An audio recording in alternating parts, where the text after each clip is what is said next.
Hello, Australian and Kiwi and international RadFams. Really sorry that we're late today.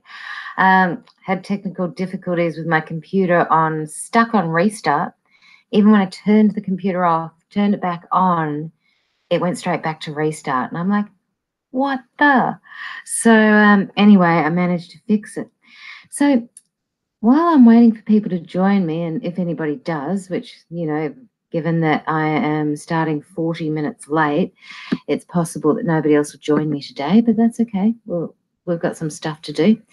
What I was going to talk about was Sheila Jeffrey's understanding of tattooing. She put forward a theory, and I actually read it about a year ago, and I don't have it in front of me. I'm just going by memory. But today, when I was out, I was meeting somebody down at a mall. And on my way there, I was on the train and somebody mentioned a tattoo. And, I have tattoos. So, and that's what reminded me of this theory. And when I read it, it was put forward in a conversational space, typed online, and there were a lot of very defensive reactions to what she had to say. And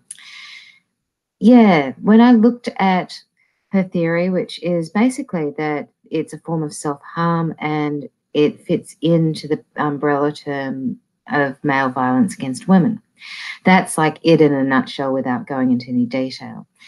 But a lot of women had major trouble with this. It was a very threatening thing because when you've got tattoos, you're thinking, hang on, I don't think this was violence. I don't think this was self-harm. But when I read the theory and I actually started applying it, I had to come to the conclusion she's got a point.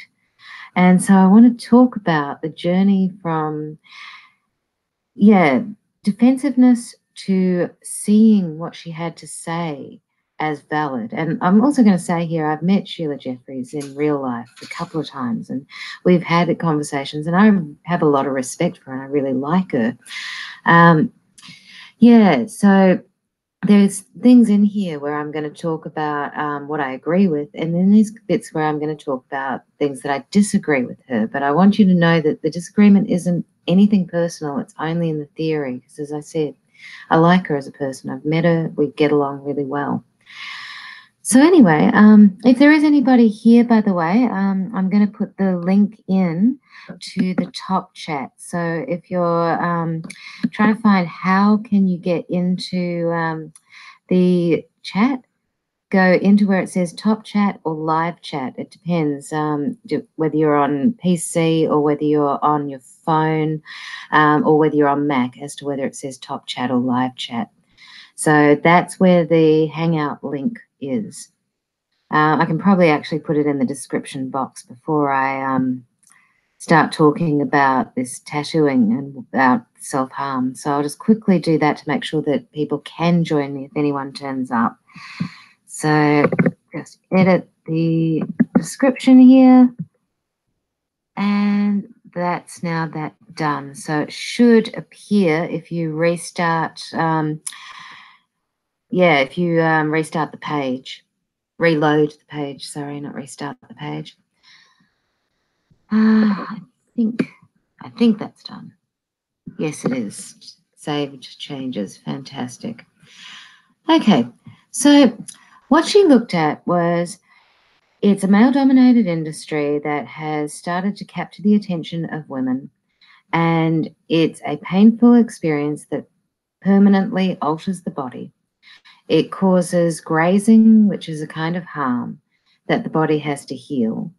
And because it is male-dominated, the style, the power tends to still sit with men. And there are more and more female tattoo artists. And so this can shift. I don't think it has shifted yet, but it's getting there.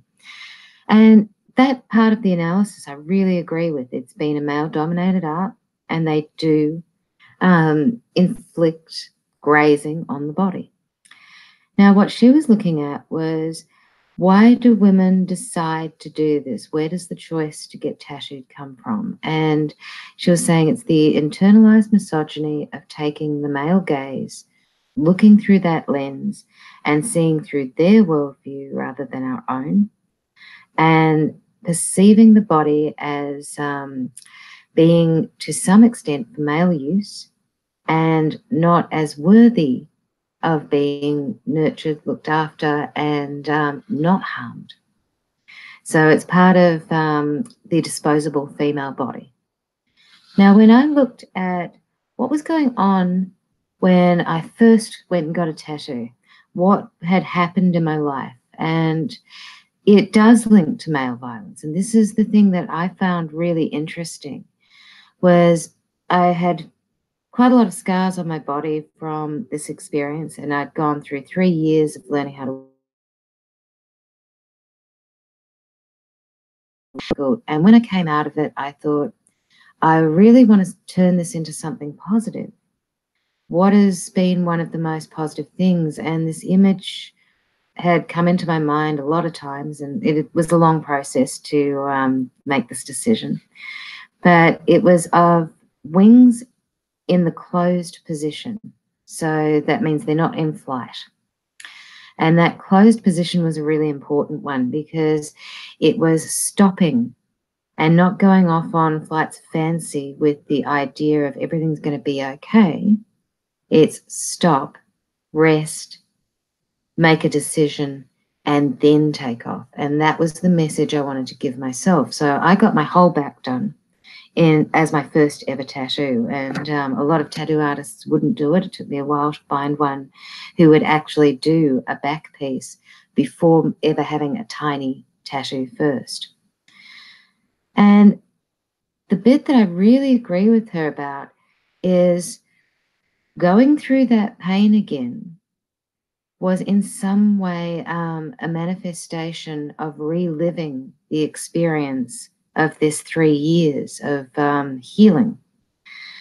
And it, as I said, it links to male violence against women as to why I had to, learn how to walk again.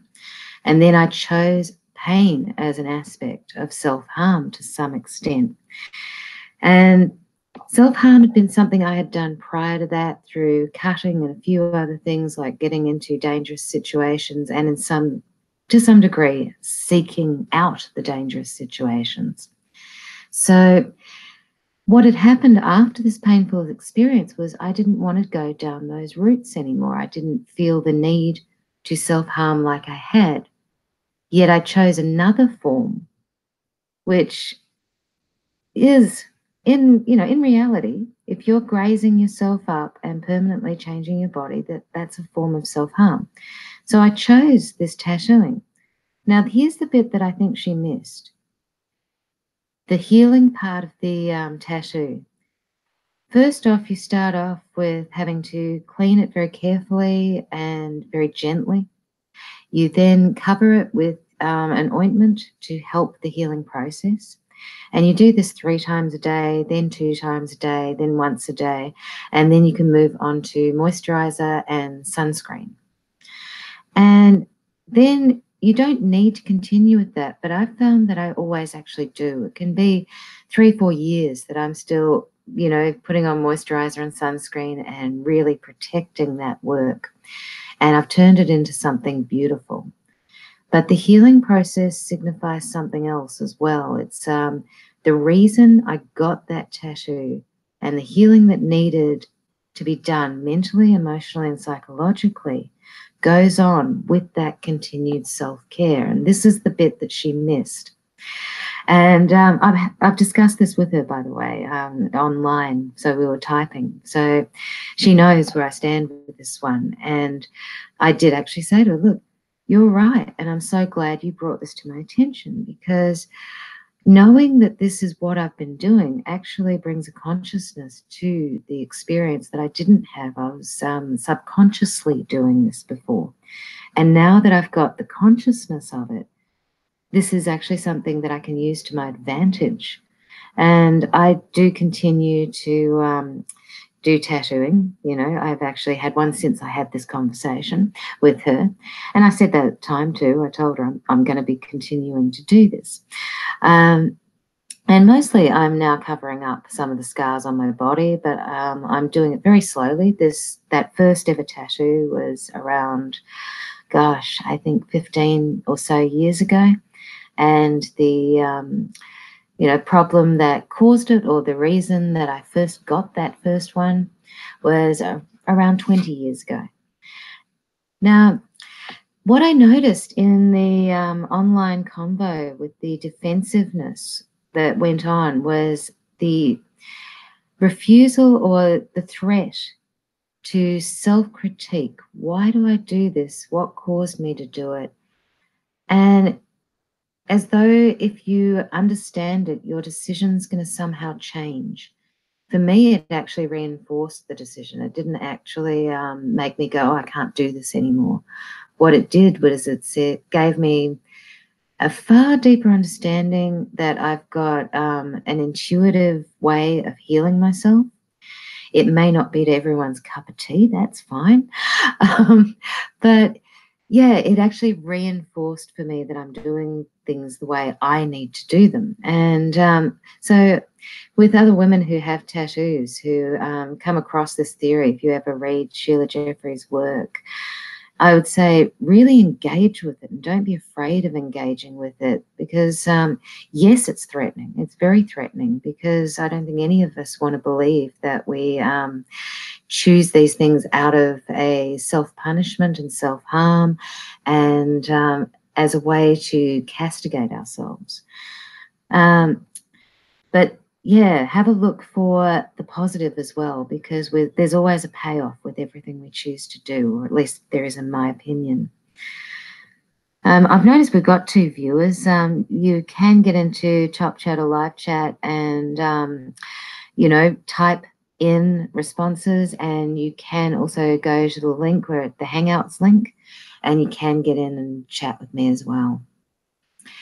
But yeah, I did see women saying, oh, it's a load of shit. What about tribal tattooing? What about this? What about that?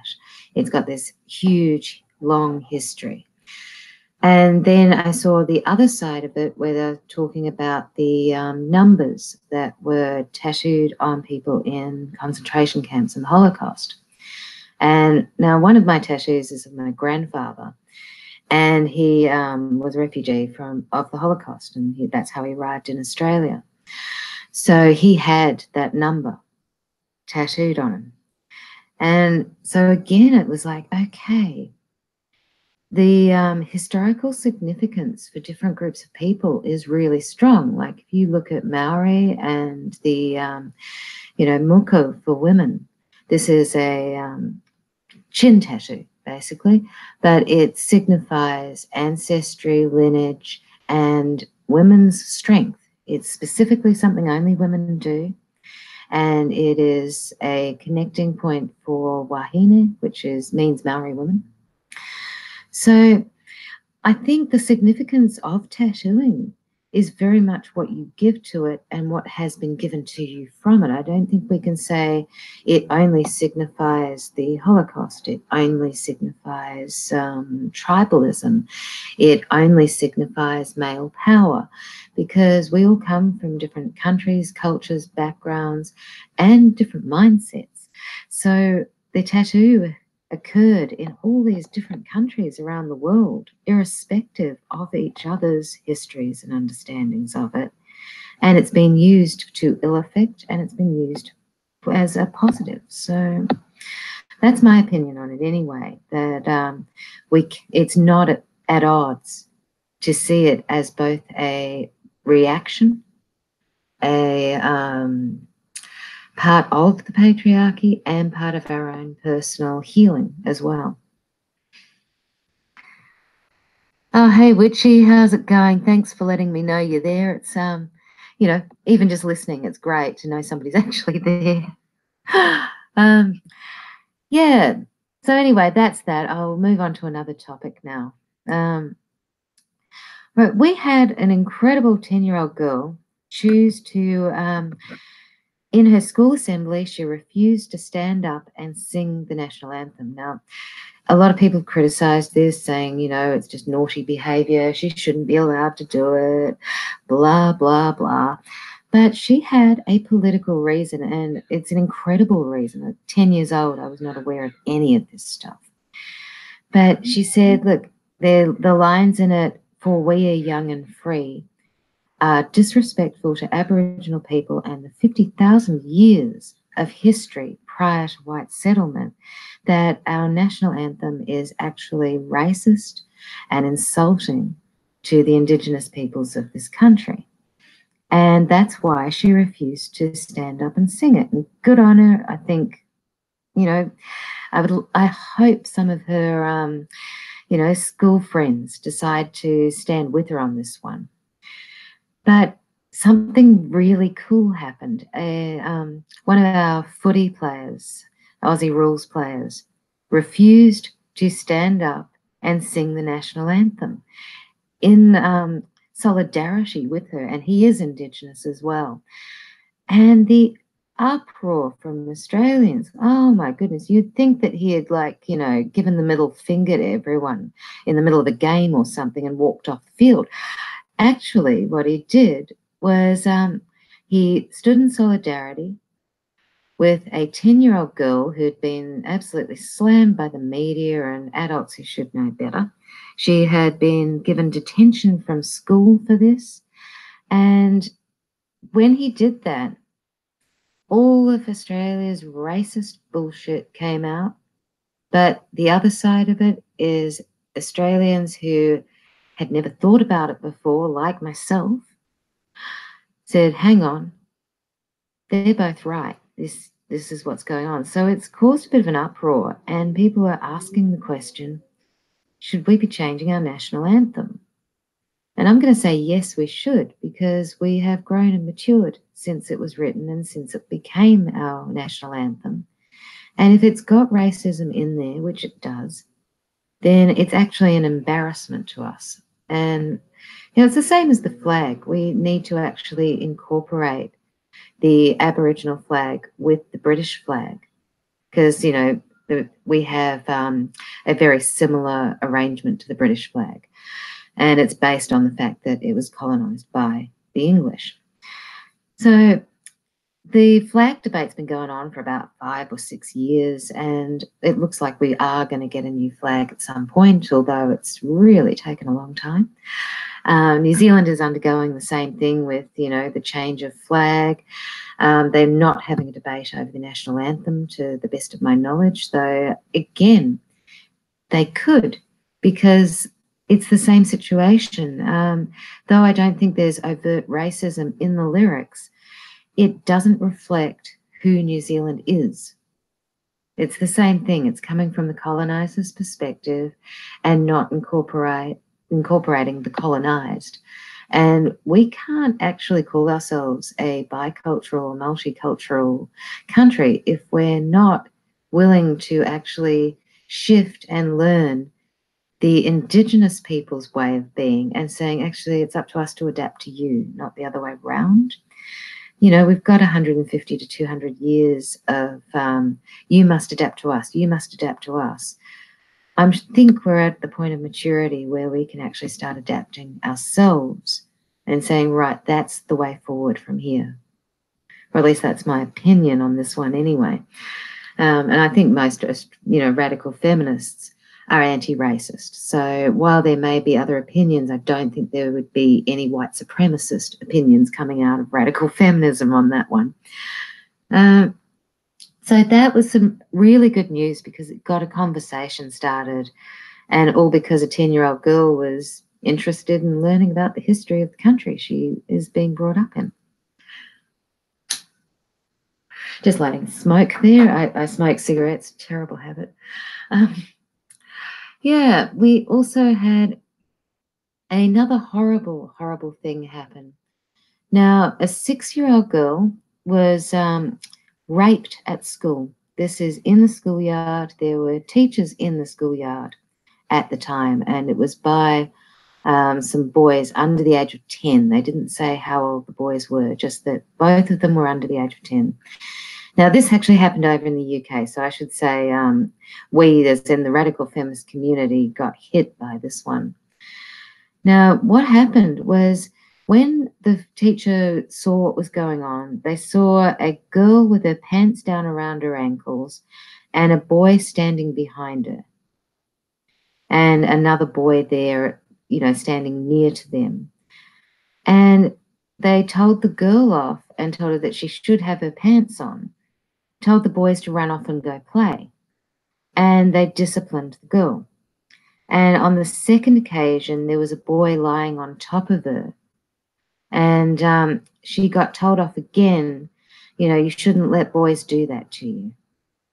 Now, the way that it was discovered that she'd been raped is that she eventually told her parents. And this is after, we think it's probably twice that it happened. So this abuse or sexual violation had been going on at school. So there must have been quite a lot of build-up to get to this point.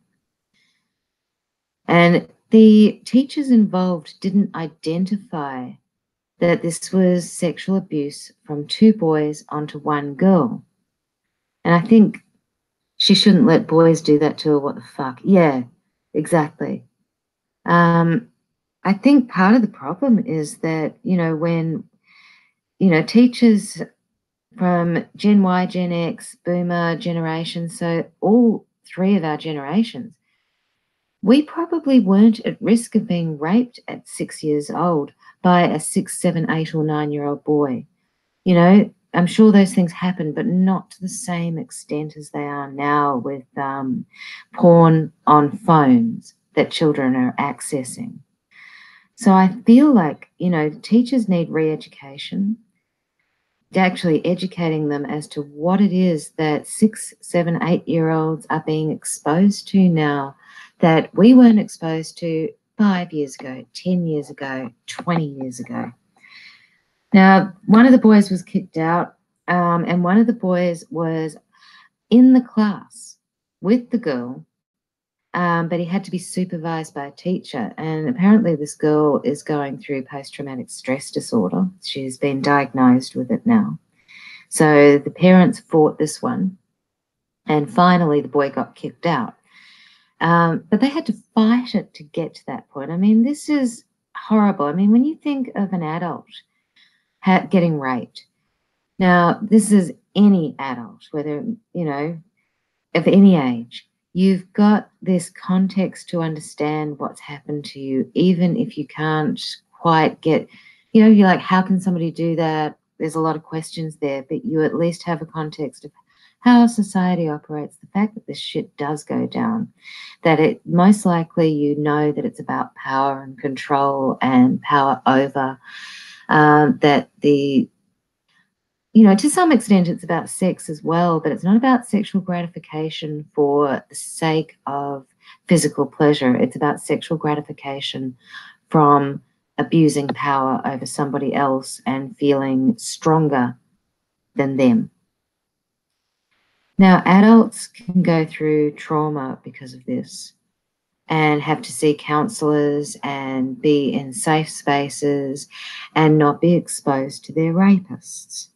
So how the fuck does a school get to a point where they think, oh yeah, it's, we'll just have this boy in her classroom, so he would probably be 6 or 7. Even though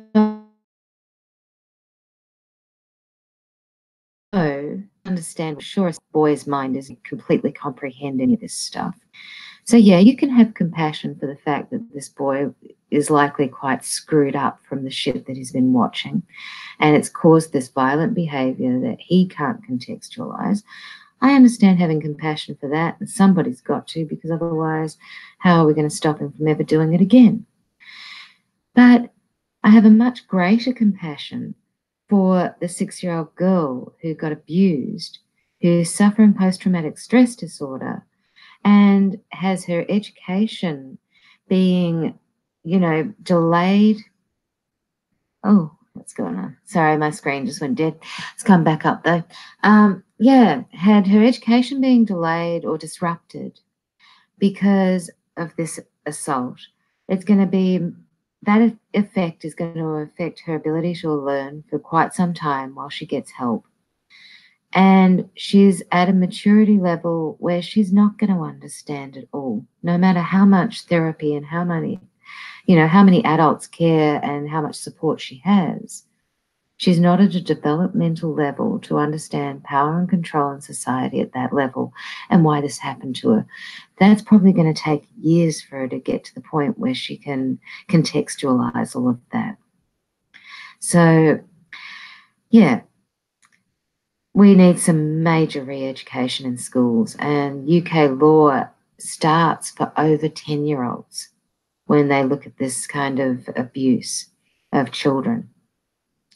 For under 10-year-olds, there's no guidelines, no legal, no laws to draw on or anything like that. So I don't know what it is in Australia or New Zealand, because I wasn't aware of this until I read the fact that these teachers were saying, well, we didn't know what to do because there's no guideline, and then explained it. So I'm guessing that we're similar because we base our laws on the British system.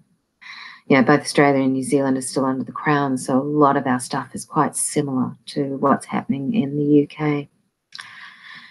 So that was probably one of the most shocking bits of news, you know. And yes, it happened in the UK, and this is meant to be more sort of Australian and New Zealand, but I think this is fairly universal now, because that behaviour didn't come out because a 6-year-old was born bad, you know. Those two boys, whatever ages they were, one of them, you know, could be older, who knows, but they weren't born bad. They were taught this shit. Well, that's my opinion anyway.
Okay, sorry about that. We got disconnected for a minute. There's a storm where I am, which probably what caused that.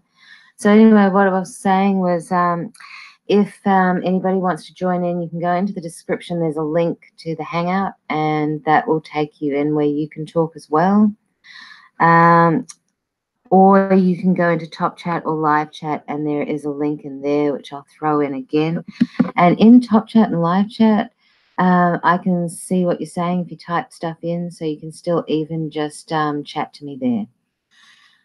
And yeah, it would be nice if somebody joined in, because I'm guessing that you know, you've tuned in to actually chat.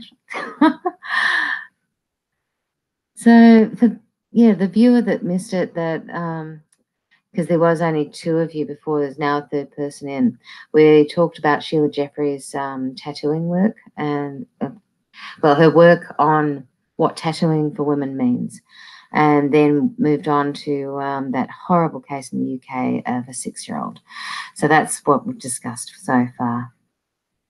And apologies to everybody who turned up on time as well. Had an issue with my computer, stuck on restart.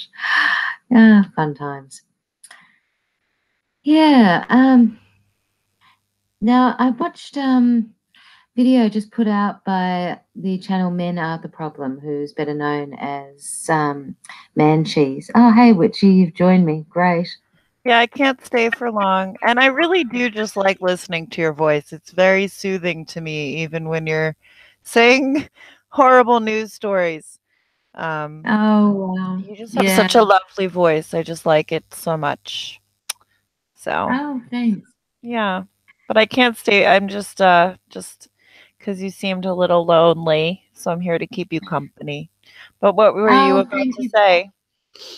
Yeah, I was about to draw attention to Men of the Problem's latest video where she looked at this pro-sex trade video where it was women rebranding themselves and paying this woman to help them rebrand themselves now that the whole, the restrictions on the internet have happened with advertising. What is it? Foster Sesta. Yeah. Yeah, so I just wanted to draw attention to that because it's one of those videos that I think is really worth watching because their analysis is pretty spot on. I don't agree with absolutely 100% every tiny detail, but I don't need to because, 99% of it's right spot on. So I just wanted to tell people go and watch it. Which video is it? She put it out about 6 hours ago. I'll find a link and I'll throw it in the chat. Yeah. I don't see it on this list. No, I don't see it on my list here. I saw it on I watched it. Maybe it's not. Do you think Maybe it it's an wasn't. older video that YouTube may have recommended to you? That happens sometimes. Yeah, it could have been. I'll have to find it later then because I was on my personal YouTube rather than the Aussie Rad Films one when I watched it. Is it this one? Is it called Neolib Outlet Vice Rebrands Female Sexual Slavery? That could be it. Does that sound? I'm just looking through. Anyway, I'll give you the link to this one. I don't know if that's the same one you wanted to talk about, but what was mentioned in the video, Sesta and Fosta? Did you see I guess it was Baby Radfem put out a video from some other place, but I think she edited out all of the the other viewpoints, and it was just the woman talking about Sesta and Fosta and how she started it and how it was so important to her because she was trafficked as a child. Oh, I did see that. Yes.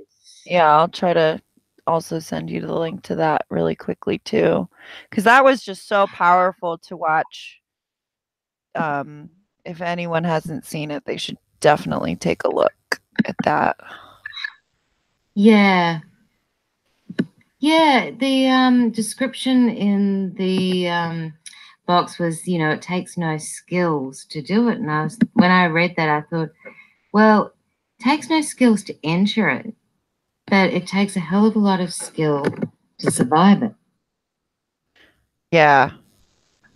And so that was something I thought may be worth discussing because, you learn really fast when you're in it how to read facial expressions, body language, and to be, hyper observant of the most minuscule detail of, the body language and facial expression for any hint of anger, upset, or potential violence.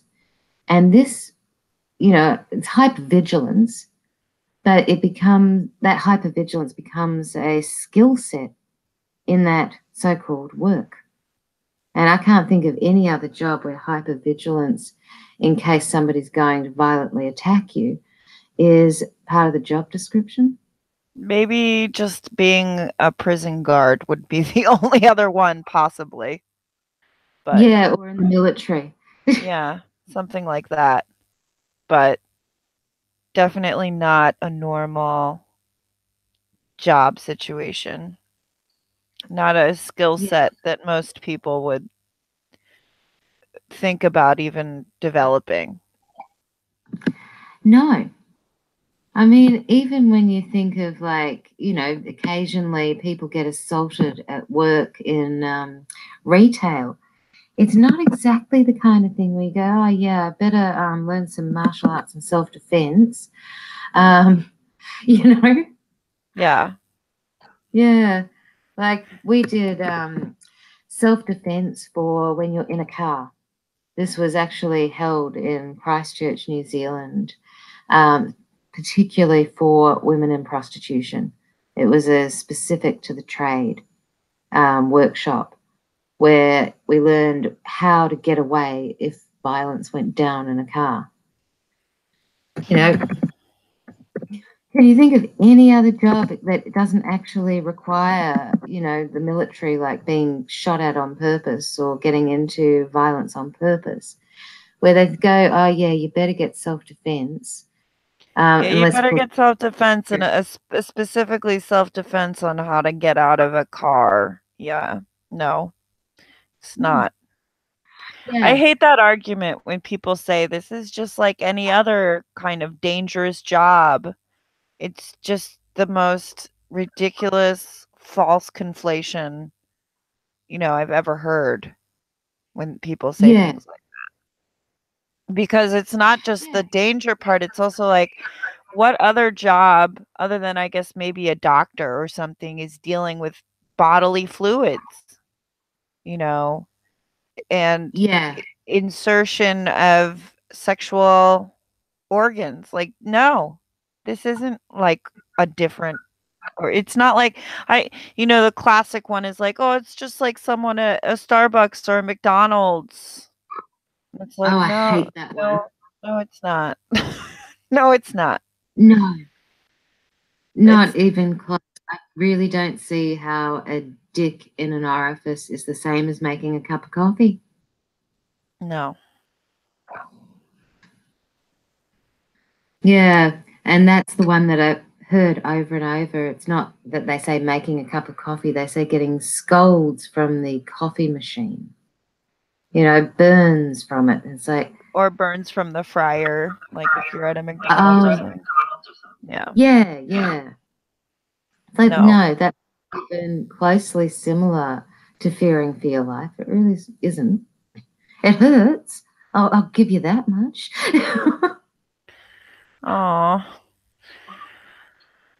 Yeah, I don't know what to say other than to listen to your experiences and the experiences of other women. And that's the other very frustrating part about the argument because they're like, "Well, we want you to listen to women, but not those women over there."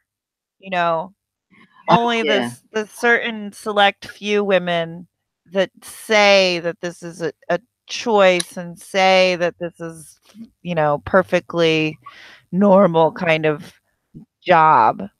Don't listen to the women who have exited and who are, doing everything in their power to help other women also exit, Like it just doesn't make it doesn't I does not compute, for me. I had one of the pro sex trade in Melbourne, and she works in BDSM. She doesn't actually work in prostitution. And, she said to me, don't you think that we need to center the people who are in it? And I said, actually, no, I don't. The reason I don't is because that when I was in it, I was silenced. I couldn't talk freely because I was still reliant on it financially. And there's a lot of things I can say now that I could not say then. So I think we need to send to people who are no longer financially reliant on that industry. And this was said in front of a whole heap of people because it was out on the street and they were protesting an event that I was speaking at. And I actually went out and just confronted them, as you do. That's great. Yeah, so there was myself and one other, confronting half a dozen to, a dozen at any one time. They went away, they came back. And so, yeah, we were surrounded by 6 to 12 people at any time, one time. And then I saw this woman on Twitter saying, and they bullied and harassed us. And I felt, as a sex worker, I can't tell you how upset I am by this. It's like, you dramatic liar. We had a 45-year-old woman and a 51-year-old woman approached you Right. in a group of 6 to 12 people. Well, it would have been a dozen, but, only 6 that were really paying attention to us. And I'm Yeah. sure they didn't have an argument really, you know?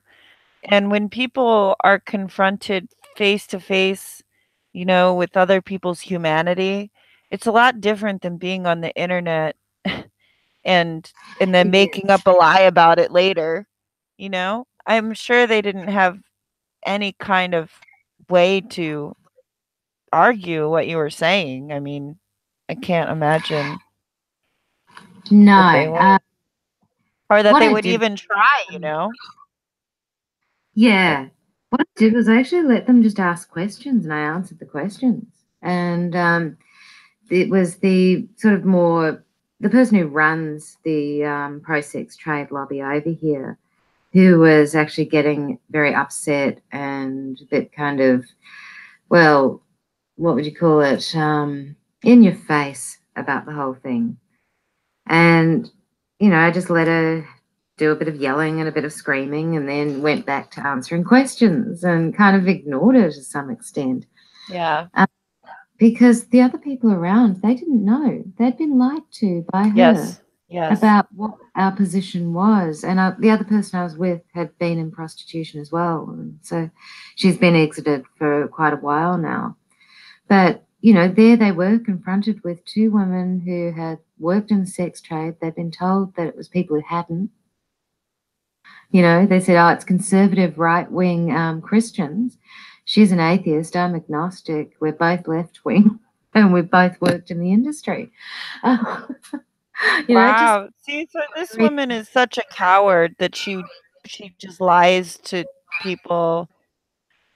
This is the thing with these people. They have such a pimp mentality, even if they're women.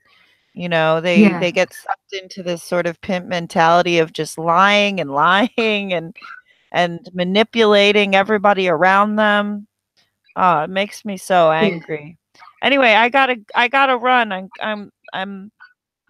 But I just came in to say hi, and I thank you so much for doing this all the time, and I'm gonna go back to just listening to your wonderful voice. But thank you for telling me that story.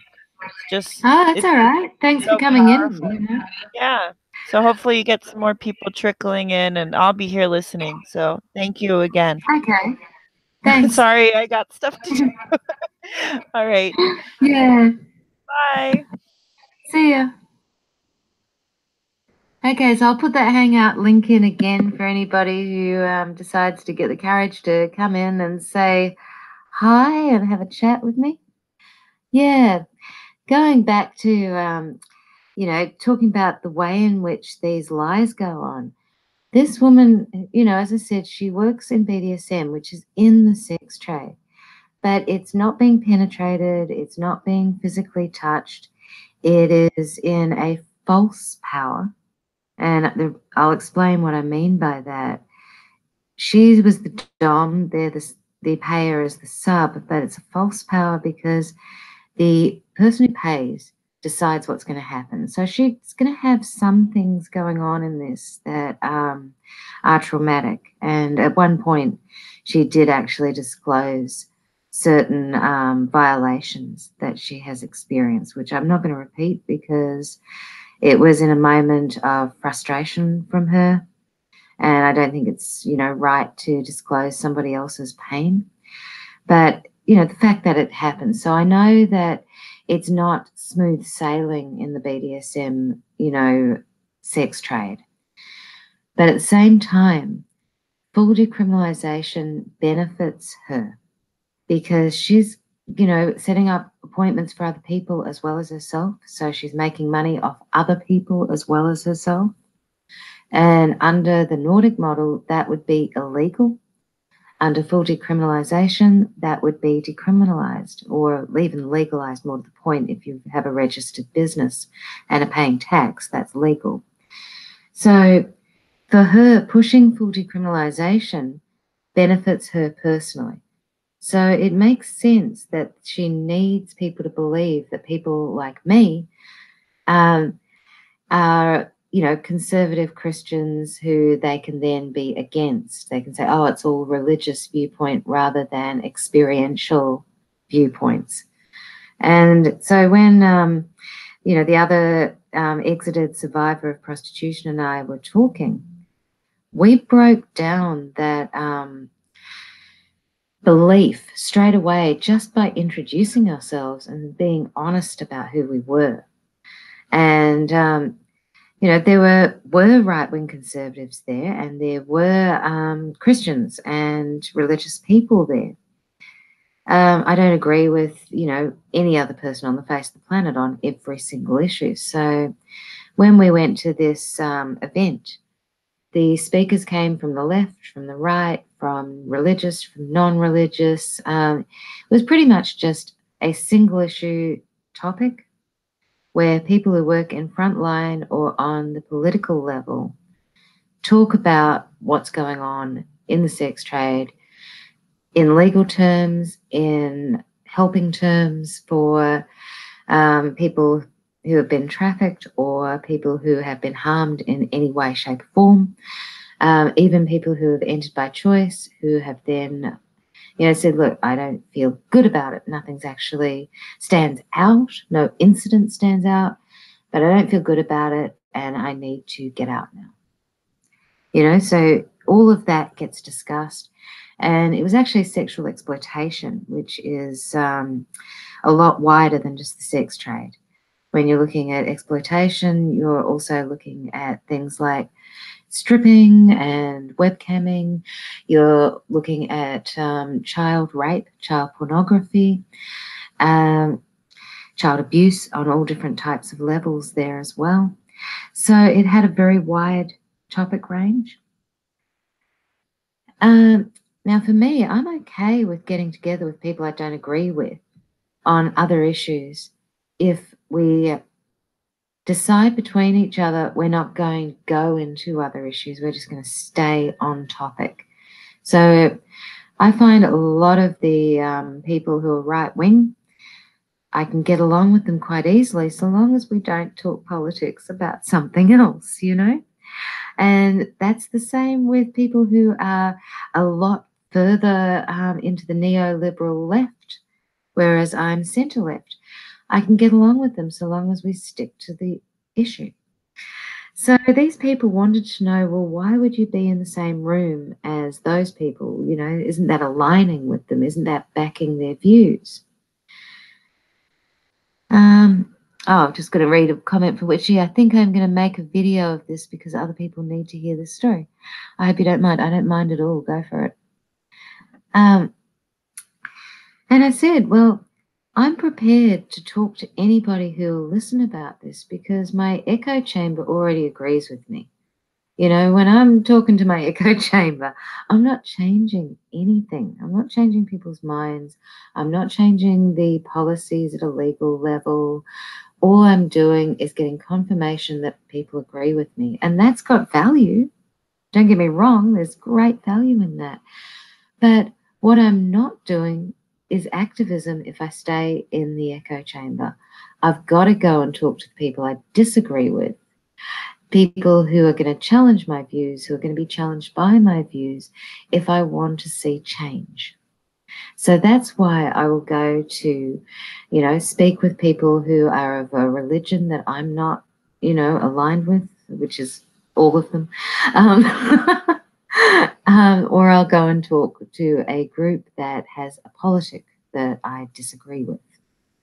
And I will even go into hostile environments on this issue, so long as those hostile environments have enough boundaries to be able to at least listen without interrupting and, you know, heckling. And I have been in that position of being heckled before, and I have been able to handle it. But, you know, it's not nice. So we've got 6 viewers at the moment, and I just, because there's a few more people now, just want to tell you it's the Hangout link is in the description box, and you can click on that. If you click on it, it will go pop up a screen, ask you if you want to join in, and then when you join in, we can chat. So in the meantime, I saw a documentary on abortion, and it was in Australia. It's looking at the laws compared to what's actually available. And there's only one clinic in the whole of Australia that will do late-term abortion, irrespective of the fact that it's legal in Victoria to do up to, I think it may be 24 weeks. Everywhere else stops at 18, except for this one clinic. And then there's other states of Australia that have different laws. Some of them it's illegal to do that. Some it is legal, but nobody will do it. And people have got to actually travel over to this one clinic if there's any reason for a late-term abortion. And unfortunately, I actually saw a woman that I know, who I've met through sex trade activism, who is for the Nordic model, speaking up as an anti-abortionist, or what she likes to call a pro-lifer. And I actually like this person. When I talk to her, she's not an evil, demonic woman hater. She's actually a very nice person. She's very caring. She's very thoughtful. And, I was watching her speak, saying, women need better options. They need to be able to keep their babies and all this stuff. And I'm just bristling at it because she's coming from this caring perspective and it's so offensive. Or at least it is to me. I am pro-choice, and I think most radical feminists are pro-choice. But yeah. So that's another kind of issue I find interesting, is that you can actually meet somebody who is a very caring person, very nice person, who holds views that are offensive to you. And, next time I see this woman, I'm not going to, go, oh my God, I can't believe you said that stuff, I'm probably still going to treat her exactly the same as I always have. And I'm probably still going to work with her on getting the Nordic model in Australia, because that's the one issue we agree on. But if it comes up, I'm definitely going to be honest with her and upfront and say, look, I know you come from a caring place, but, I find that stuff really offensive. And there's a reason for it. And actually get that conversation started, because, I feel like we can have these conversations without hating the person. We can hate their viewpoint, but still like them. And I wish we could find more of that in a lot of different areas, because I think we'd get a lot further than when we just go, oh, I can't talk to you because we disagree on this one thing or on numerous things. So I was going to ask people about power, and nobody's actually joined me to end this conversation. What I wanted to talk about today with anybody who was going to join in was when we're looking at radical feminist issues, a lot of the time we're coming from a position of not having a hell of a lot of power to change them.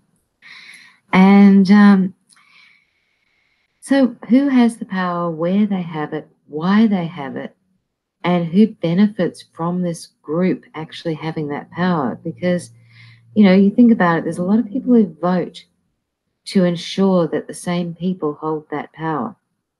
There's a lot of people who will defend the right for others to hold power that they don't have. So that was the questions I wanted to put up for discussion, but I'm not going to talk about it by myself, because in some ways that's the kind of discussion that needs to happen with 2, 3, 4 people to bounce ideas off and really start exploring. So that if anybody wants to join in, that's the conversation I'd love to have with you, is why do you think people defend power they don't have themselves in the hands of others who are harming with that power? Just a question I'd love to put out there. And you can actually type in the top chat or live chat as well if you've got any answers to that.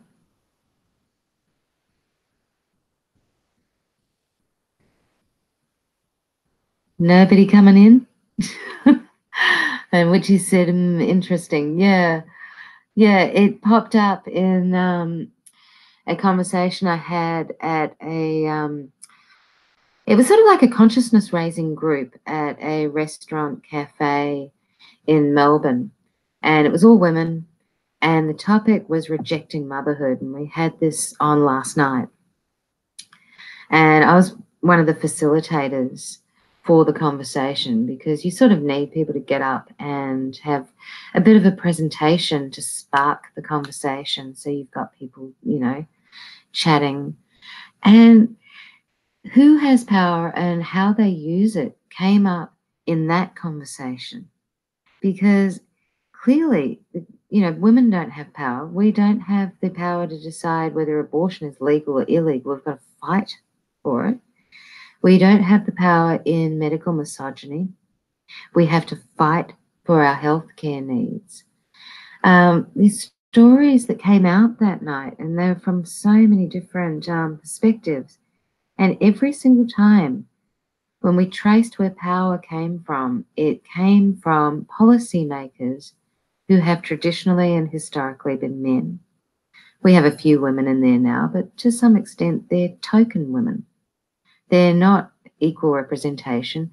And when women do get into those positions of power, they often can't actually fight on behalf of their own sex, because it'll get pointed out and then it's like, oh yeah, she's just here to fight for women. She's not here to fight for everybody. She's not here to represent everybody. And that's what happens to our female politicians, that they stop fighting on behalf of women's rights when they get into that position where they could do something, because it is expected of them to fit into a system that's been going for a long time, and it is a male system. So they become men in skirts in some ways, because they've got to behave in the masculine. They've got to behave as though they are men. So that was the thing that I wanted to put forward to people, is why do you believe that we protect that? Why are we protecting the system? Especially when the majority of people aren't in the positions of power. They're actually being dragged through the system by a small minority that really hold power. So on my own here, I'm finding it a bit hard to keep going. I think I've been going now for about an hour. And yeah, it's been great chatting. I've got a lot to say, but I would prefer to talk with people. So I'll give it like a couple of minutes to see if anybody would like to join in. Oh, we've got Ian Leben. I think it's often not deliberate. Possibly. Yeah. People don't know that they're actually reinforcing power structures that disempower them personally. And Ian Leben said, wait. So I'm guessing that means that you might be coming in. So I'm going to give her a chance, I'm guessing her, to come in and have a chat. Join, hang out, hang on. Yes, we're hanging on. That's good. So I'm just going to refer to you as Ian, unless you, I'm getting the pronunciation wrong, just to make it a bit easier than the full name there. So she's going to join us in a moment, she or he, guessing she. And we'll be able to actually have a convo about this one. Hope everyone's doing well tonight. It's very strange timing. Normally we have weekends during the day and weeknights during the evenings. But today we were meant to have a different host, and then something cropped up at the last minute for her. Oh, hey, Ian, how are you? Hi, I'm good. Is that the way I'm meant to pronounce your name? Yeah, I mean it's just a nickname anyway, so Ein is just absolutely fine. Yeah. Right. See, it's quite funny. So for you it's evening. I just stumbled across the whole thing by chance. So I'm sat in Europe and it's lunchtime. So Oh, okay. yeah, hi.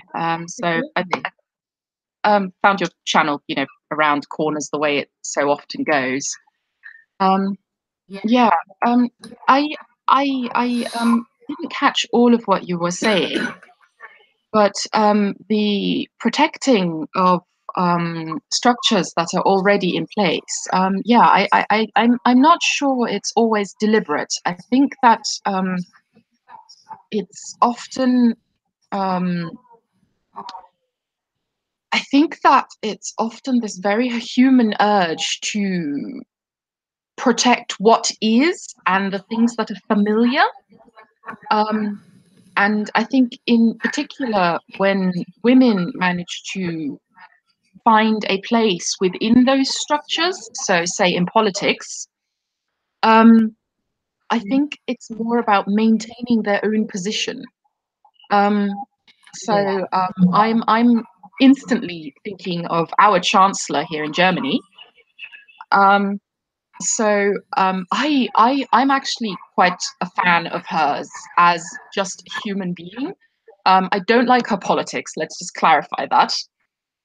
Yeah. But as far as a woman in politics goes, and actually just politicians in general, I like the fact that she's very calm and not hysterical. And I think actually world politics needs less hysteria and more calm.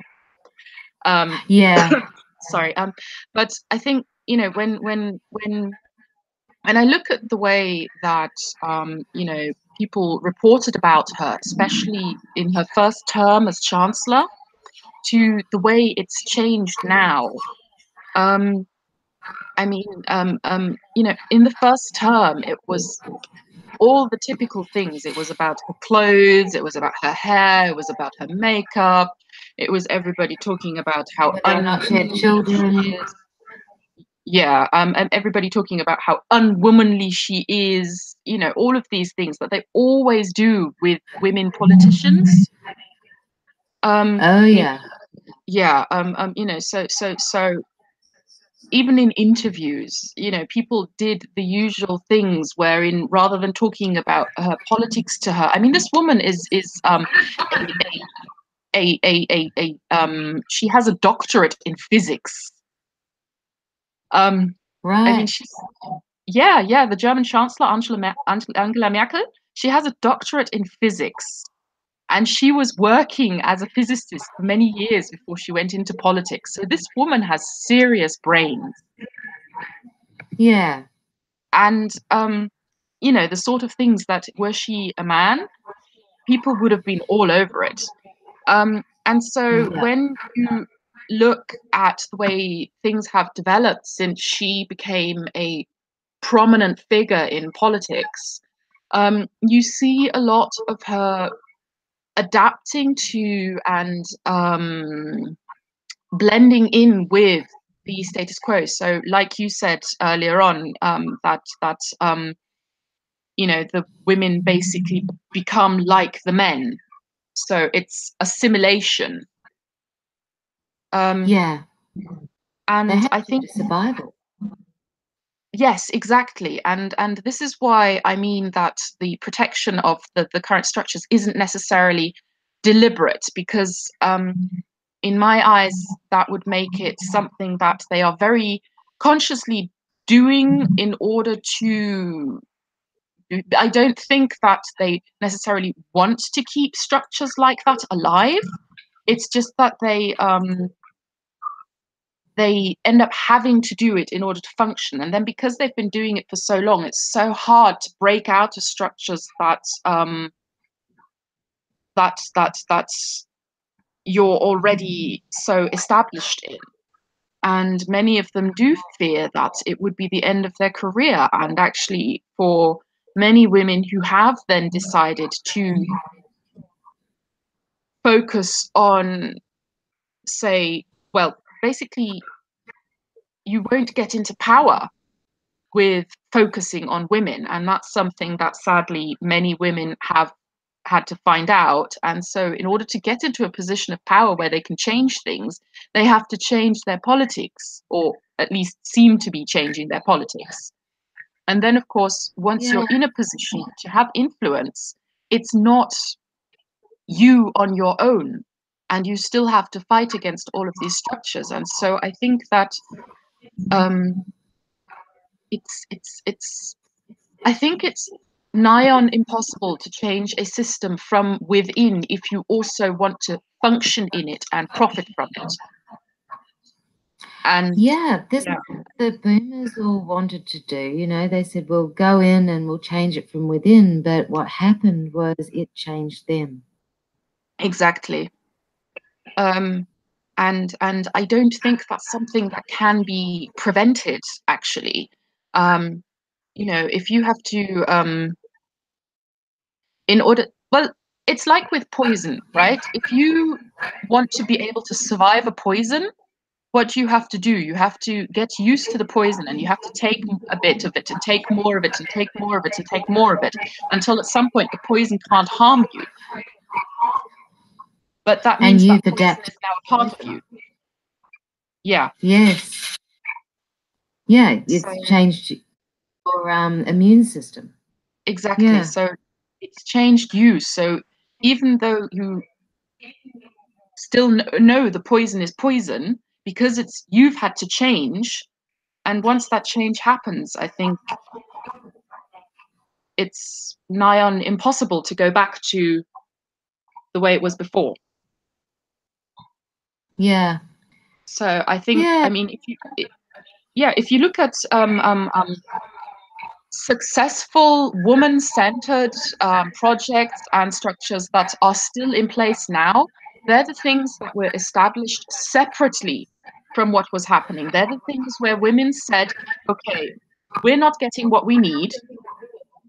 We need to do something for ourselves. We need to arrange this ourselves. We need to organize it ourselves. And we need to create this space or resource that we need. And those are the things that then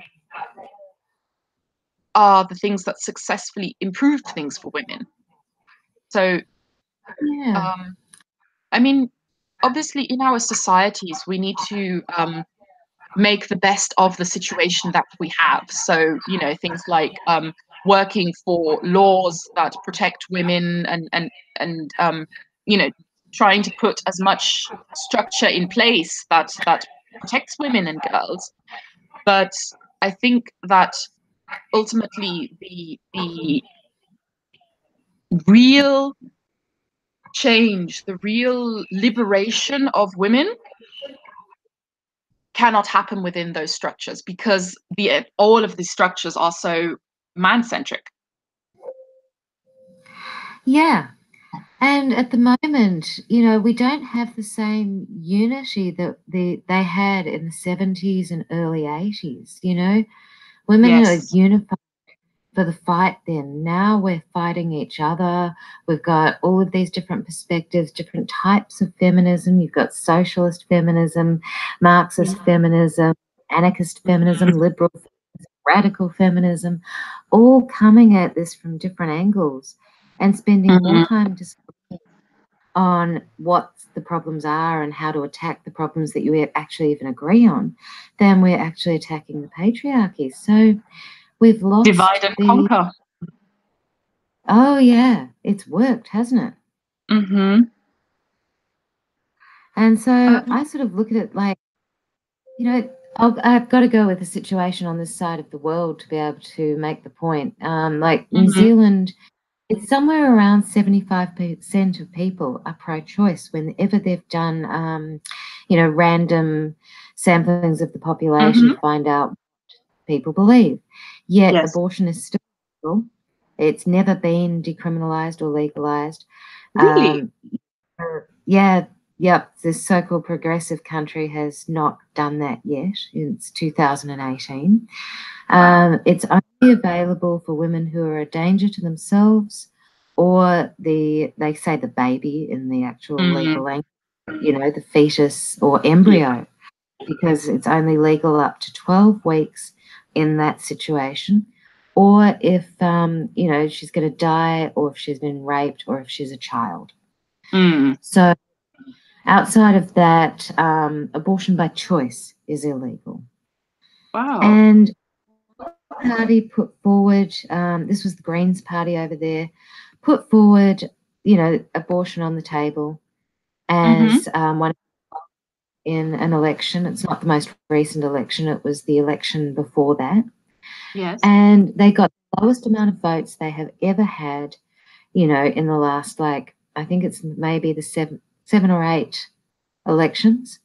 So Wow. they built up, you know, the votes. They got into a position where an alliance with them was a thing that both sides were kind of looking at. Then they put this up on the table and they lost their voting populace. And I'm like, well, what the hell is this about when we've got 3/4 of the country saying they're pro-choice? So, you know, this baffles me. Even things like that, I find, where is the power? How did the power structure of this 25% who are anti-abortion manage to swing that? Well, funnily enough, I was having a conversation about this yesterday or the day before. I was talking with some friends about like just various developments in our politics in recent years. And we actually came up with you know, this issue with the voting. See, the problem is with voting that a lot of people that have these liberal views, and when I say liberal, I don't mean it the way the Americans say. I mean liberal as in, you know, fairly free, open, tolerant, right? Okay. So liberal like liberation. And so the trouble is that many people who have these liberal views and you know, do support things like a woman's right to choose, they don't vote. That's a big, big thing. So, you know, they're the people that say, I don't participate in things like elections because, you know, it's a fraud and you know, what, you know, the list of reasons you tend to hear from more left wing or liberal people, right? And so that's exactly what happened. 1/3 of the country did not vote in that election. Yes, exactly. So this is a big thing, a big problem we have as well. And so the people that actually could make a difference, they don't vote. And the people who do vote are basically the more conservative people that want to maintain the status quo. And these days also, even more so, you have the, well, at least here, you have the disaffected, very right-wing voter as well, who have really taken up voting. But the people that can really sway the elections and keep things in a more social, move things in a more social direction, don't vote. And that's the big thing. So it's not so much that the parties themselves are necessarily, you know, losing votes. It's more the, I found that like often it's the over, like the general percentage of people voting for these parties is still fairly similar. But because of the numbers and also the fact that, wait, that's not quite making sense how I wanted to. Basically, so you have more conservative people voting, right? So then you have the more established conservative parties getting more votes. Whilst basically the same numbers are still voting for the other parties. So for instance, like your Green Party, but because more people are participating, but these people are in the conservative spectrum, it's shifting the results. Yeah, that particular election was one of the most frustrating for me. I was in New Zealand at the time. I'm in Australia now, but what happened was we also had somebody who was had typically been right wing, a left wing party, which divided those who did vote. And the whole time I looked at it, I was thinking, they've just copied the Greens' policies. They've practically just copied and pasted if you look through it. And I don't believe this person is actually left-wing. I think that they've started up this party to divide the vote on purpose. And that election, that party broke down and left. So I think there's also is some, I guess, conscious manipulation to get this. Yeah. Mm. Yeah, all of them are. I mean, a lot of politicians are very honest, even if you disagree with their policies. They believe what they're saying.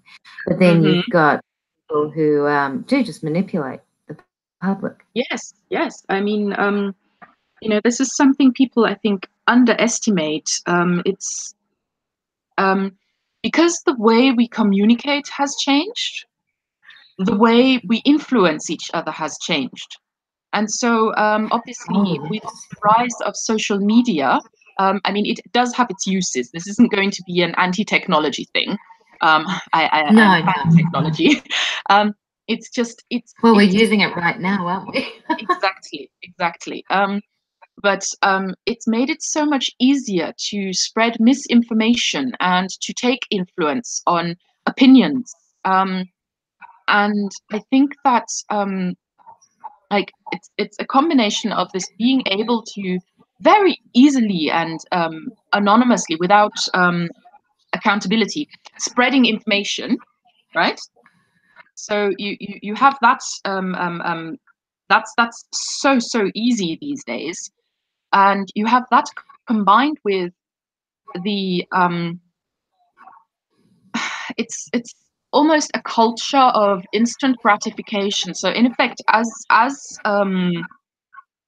entertainment and communication has moved away from the written word in terms of books, I mean physical books and writing yourself, because it changes the way you take on information.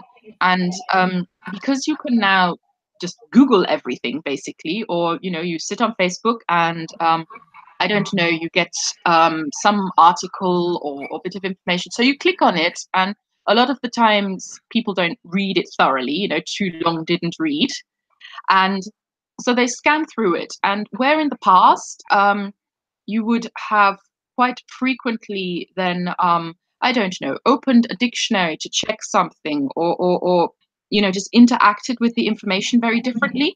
Now you just click away, and you don't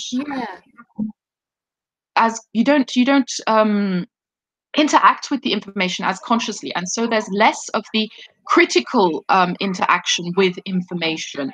In the past, if say I don't know, you have certain national newspapers, and you usually say, okay, well, they tend to be more conservative, they tend to be more left wing, they tend to be more this, more that. And so because you had these established sort of tendencies, if you read about an issue in a certain paper, you always knew, okay, well, there's going to be a certain bias in this direction. Which I think has fallen away. Across the board. Yeah. And so, you would read it, but you would also know, okay, well, I know that this newspaper tends to support this and this party, so it would be written from this perspective. And you would then quite often say, look at it from a different, you would then, if you get the chance, have a look at it in a different paper. Or Yeah. So my uncle, who's in his 80s, still believes he reads this paper and that paper, that he's getting both perspectives, but he's not, because they're all Fairfax over here. Yeah. See, this is but this mentality, at least, that you're comparing, so you can find a position that an informed position, right? So this has fallen away again, because people often don't check their sources on the internet, and then it's kind of this, because of the way journalism has changed, you often don't get these well-researched reports anymore. What you get is one media outlet will publish a story and everybody else will copy it. So it doesn't matter if it's conservative, if it's left-wing, it doesn't matter. And so, even if its source material is wrong. Yeah, exactly. And because people are no longer checking these things for themselves, it's so easy to manipulate and influence. Yeah. I've noticed even in myself, when I'm writing something, I will, copy and paste sections and engage with the whole thing, breaking it down in order to analyze it. Whereas when I'm just, you know, on Facebook, I click a link, I read through the article, I might scan it, skip through some stuff that I think is just the lead up, and then get to the guts of, and then click back into Facebook onto the next article. And exactly. so that, you know? Yeah, it's So exactly that. Yeah. Yeah. And So, only when I'm writing that I really engage. So for people who never write, you know, do they engage?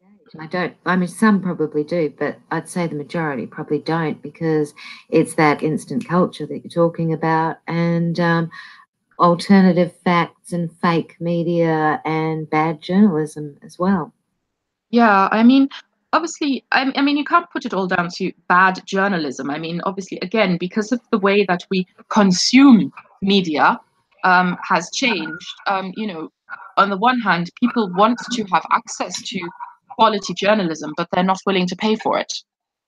You know, Yes. so it's kind of it's we call it a devil's circle. Like basically, one thing leads to another, but that then worsens the first thing, and it just goes round and round. Yeah. Yeah. So that's kind of, yeah. To come back to the question you were actually asking about the defense of power structures. Yeah, so many things factor into it. That's I think people don't even realize that they're defending the power structures. Yeah, especially when you don't get taught about any of this stuff in school. It's like, you know, I know that in the past they did, but when I got to school, we weren't taught, you know, politicians speak. We weren't taught how to break down and analyze what policies were, and even how our voting system works in this country. And so Gen X and Gen Y have had to learn this themselves, or just remain really confused. And I've got to say this, Australian voting system is so confusing. It's not a simple matter of you go in, here's the parties, here's the policies, give your vote. You know, we've got a 1, 2, 3, 4, 5 system of, do you want this one? What's your second choice and your third choice? State and federal, etc., etc. So it's not a simple system, and nobody gets taught it. So there's that side of it as well, that even when it comes to understanding what they're saying, going on that is very obfuscating language. It's been going on probably since, you know, the 80s now, but yeah, things like genocide was changed to ethnic cleansing, for example. And I remember first ever reading that sometime in the 90s and thinking, you know, who are they trying to kid? And then years later, they have fooled everyone. Yeah. Yeah. I mean, language is so powerful. I mean, we know that. And the way what you call something really, really influences how people see it. I think in terms of things like the complexity of an election system, ours was or ours is also not that straightforward. I mean, for someone like myself, I've been voting since I was old enough to vote. It's very straightforward, right? But you know, if you just look at it from the, if I had to explain it to someone else now, I would struggle. If I had to explain it to someone who doesn't know anything about our voting system. And so, yes, it is complex. I do think, though, that saying we've not been taught is only acceptable as a reason up to a point. Because, you know, humans are by nature very curious, and we should be willing to seek out information ourselves. And if people are so passive that they do not seek out the information, then obviously it does mean that as a result, they will make choices that are not informed, and therefore, other people will suffer as a result of them. So I am aware of that perspective as well. But I do think that everybody has a responsibility to say, well, this is something I don't know. This is something I don't understand. And I want to change that, and to actually go and seek out this information. I mean, it's the year 2018. You can literally put any question into, it's Google, you can Google anything and find out about it. It doesn't take much effort. It's not like you even have to say, like 20 years ago, leave your house and say, go to a library and actually search for the information. You can stay sitting exactly where you are. And it's just a movement of your thumb to get the information. And people don't do it. That's the problem. People don't do it. I mean, I think radical feminists very much do, because we engage in politics, online with each other on a really regular basis. So even if you don't Google it, you'll find that you're picking up knowledge from other people who are, very knowledgeable in specific areas. And so you learn a lot really fast. But I think a lot of people don't engage in politics on a daily, weekly basis. Yeah. And then they go, oh, yeah, I'll get around to that later. I'll get around to that later. Then the election comes up and they're like, oh, I think I've sort of, got some snippets of this. I'll just go with that this time. And I'll do it properly next year. And it's next year and next year, next decade. On it goes. Yes. So we've got this, well, I don't know if it's a minority, a majority, but it seems like enough people who don't understand what's going on, who aren't prepared to do that, really got to have it taught in schools. Well, the trouble is that I don't think that specifically is something that needs to be taught in schools. I think very fundamentally, I don't know what it's like in Australia, but certainly over here and in Europe in general, the focus in education in the last 20 years has gone from, say, learning and teaching. So this acquiring the ability to think for yourself and to be critical, and how do you acquire information, to getting grades, and that basically means I see it around me. A lot of my friends are teachers, and basically their students, they learn off by heart in order to pass an exam to get the good grades, but they are no longer. But then they forget the information, and there's so many things that are now being, and there's so many things that are now being that are now on the school curriculum that weren't there many years ago. That basically the time for in-depth learning, that's fallen away. And so I think saying that there's another thing that needs to be taught in schools is not right. What needs to happen is that schools need to focus more on fundamental basics again, and actually the children actually learning them. So not just the children, acquiring core skills for business or whatever the term is at the moment, but for the children actually to learn. And if that means that they have to spend a little bit longer in school, then that's okay. So rather than with us, like, we've actually just in the last few years had a very fundamental, so Germany is federal, so each state has a slightly different way of doing things. And up until last year, the state I live in, the secondary stage of education was 9 years as a minimum, and you can repeat like up to 3 years as well, right? So, and then after that, you would go to university. So last year they changed it to 8 years, but with still all the same curriculum. Okay, so it just adds. Yeah, so they've given the children less time to learn the same amount of stuff. Now, fortunately, they're actually in the process of changing it again. So we also had a big election, and fortunately, it's being put back to the 9 years.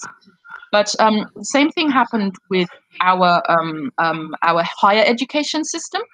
So up until a few years ago, I don't remember exactly how many, we didn't actually have bachelor and master. Right.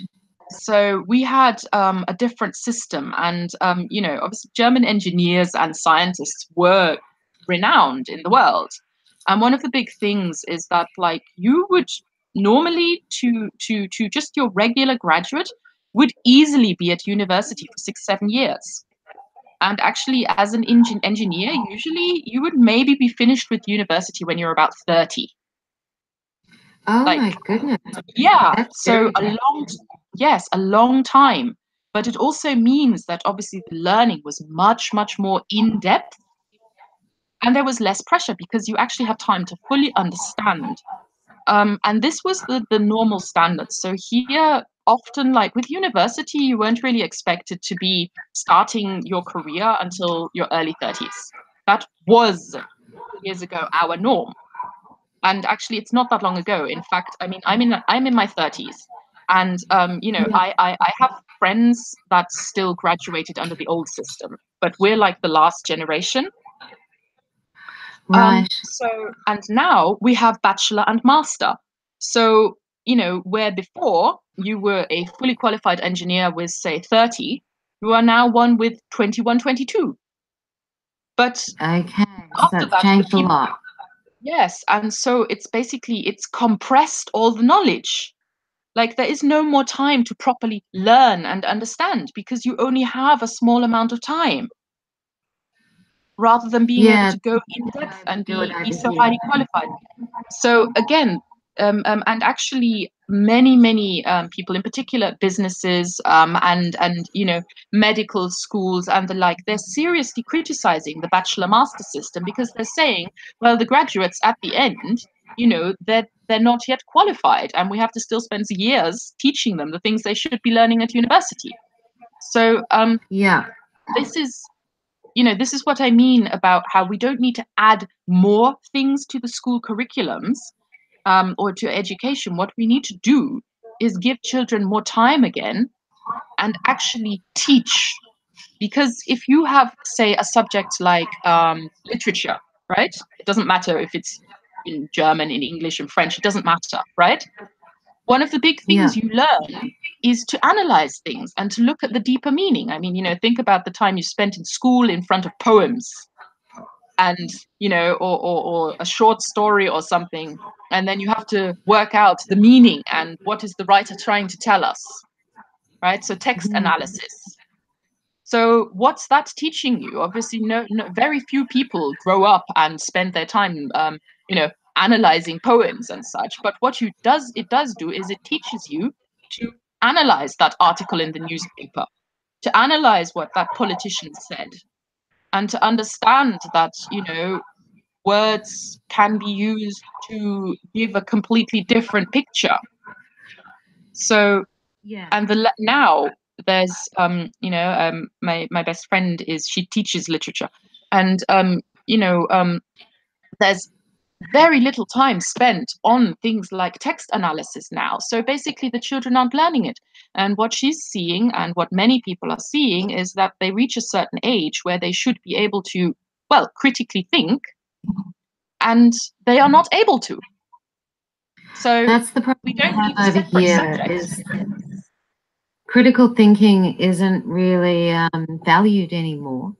You've got uni students having to regurgitate the information, and even coming from a specific belief system. So if like radical feminists who go into philosophy or sociology, gender studies, have to actually toe a line and hold back what they really think, or they'll fail rather than how they're presenting. And I've talked to a few that are going through this process, and I just feel sorry for them because they're enduring university, learning at university. Exactly. So, and that teaches them to numb themselves and numb their minds. This is what we were saying earlier with the, in order to endure the poison that is our society, our world around us, we have to inoculate. That's the word I was trying to think of earlier on. We have to inoculate ourselves against the poison by taking more and more of it. And at some point, you yourself are changed and poisoned. And it's the same thing that's happening to, say, young feminists when they go to university, or rather just generally young women. They go to university, the age where so many of us, discovered feminism for serious. I was lucky. My mother put it to me much, much earlier. But the age where you usually have all of this very, very critical analysis of yourself and society and just questioning everything.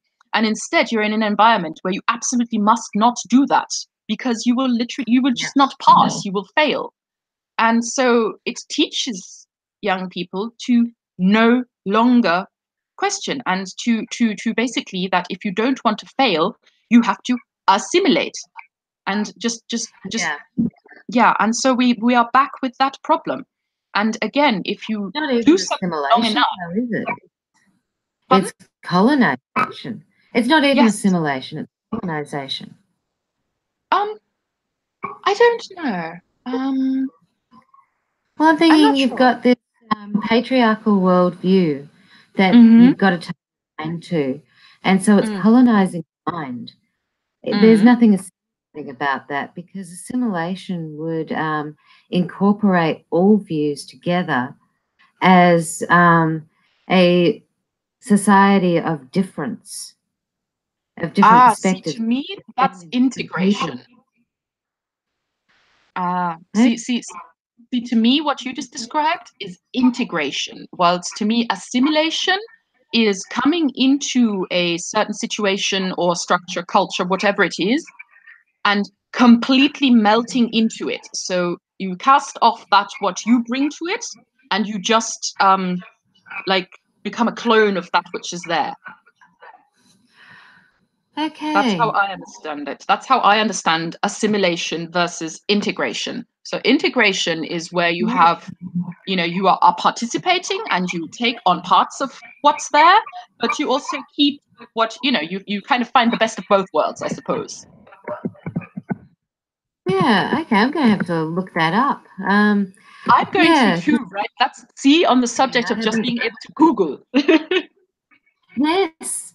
Yeah, actually being able to look stuff up and check the accuracy, and because, I bothered looking up the word assimilation, integration, and colonization. I've more learned what they mean with speech and conversation with people. So I've just looked up assimilation, and Google is telling me that it's basically the it's like an adaptation and to already existing conditions. So, and then we had what did we have? We had assimilation, we had integration, and colonization. Yeah. What I've got for assimilation is it's saying the process of taking in and fully understanding information or ideas. So not necessarily taking them on as your own, but understanding fully. See, I'm hang on a minute. The difference between integration and assimilation. Give me a minute, because the thing is, at the moment, it's giving me all of these definitions in German, and I don't quite know how to give the definitions back in English. Oh, right, because translating it all. So no, it's just my Google is all in German anyway. First language. No, but I grew up speaking several languages, but that's quite normal over here. Like, there are quite a lot of us who speak it from kindergarten onwards. Right. Yeah. So yes, but I spent some time abroad as well. So yeah. If you give me enough wine, then I no longer sound native. Right. Yeah. Like the more I drink, the more the German comes out. Right. It sounds like you've got English from England. Yes. Yeah. Okay. Yes. Have you spent a bit of time there? Yes. I spent several years there, and like professionally. So it's my work took me all over the world, and now I'm back home. Oh, great. Mhm. Yeah. Here we go. I have a good definition here from the Britannica. I'll post it into the live stream chat. Yeah. Yeah, so process of assimilating involves taking on the traits of the dominant culture to such a degree that the assimilating group becomes socially indistinguishable from other members of the society. As such, assimilation is the most extreme form of acculturation. Right. Assimilation may be compelled through force or undertaken voluntarily. Yes, there we have it. Okay. So in some ways, colonization is a type of assimilation. It's by force. Mm-hmm.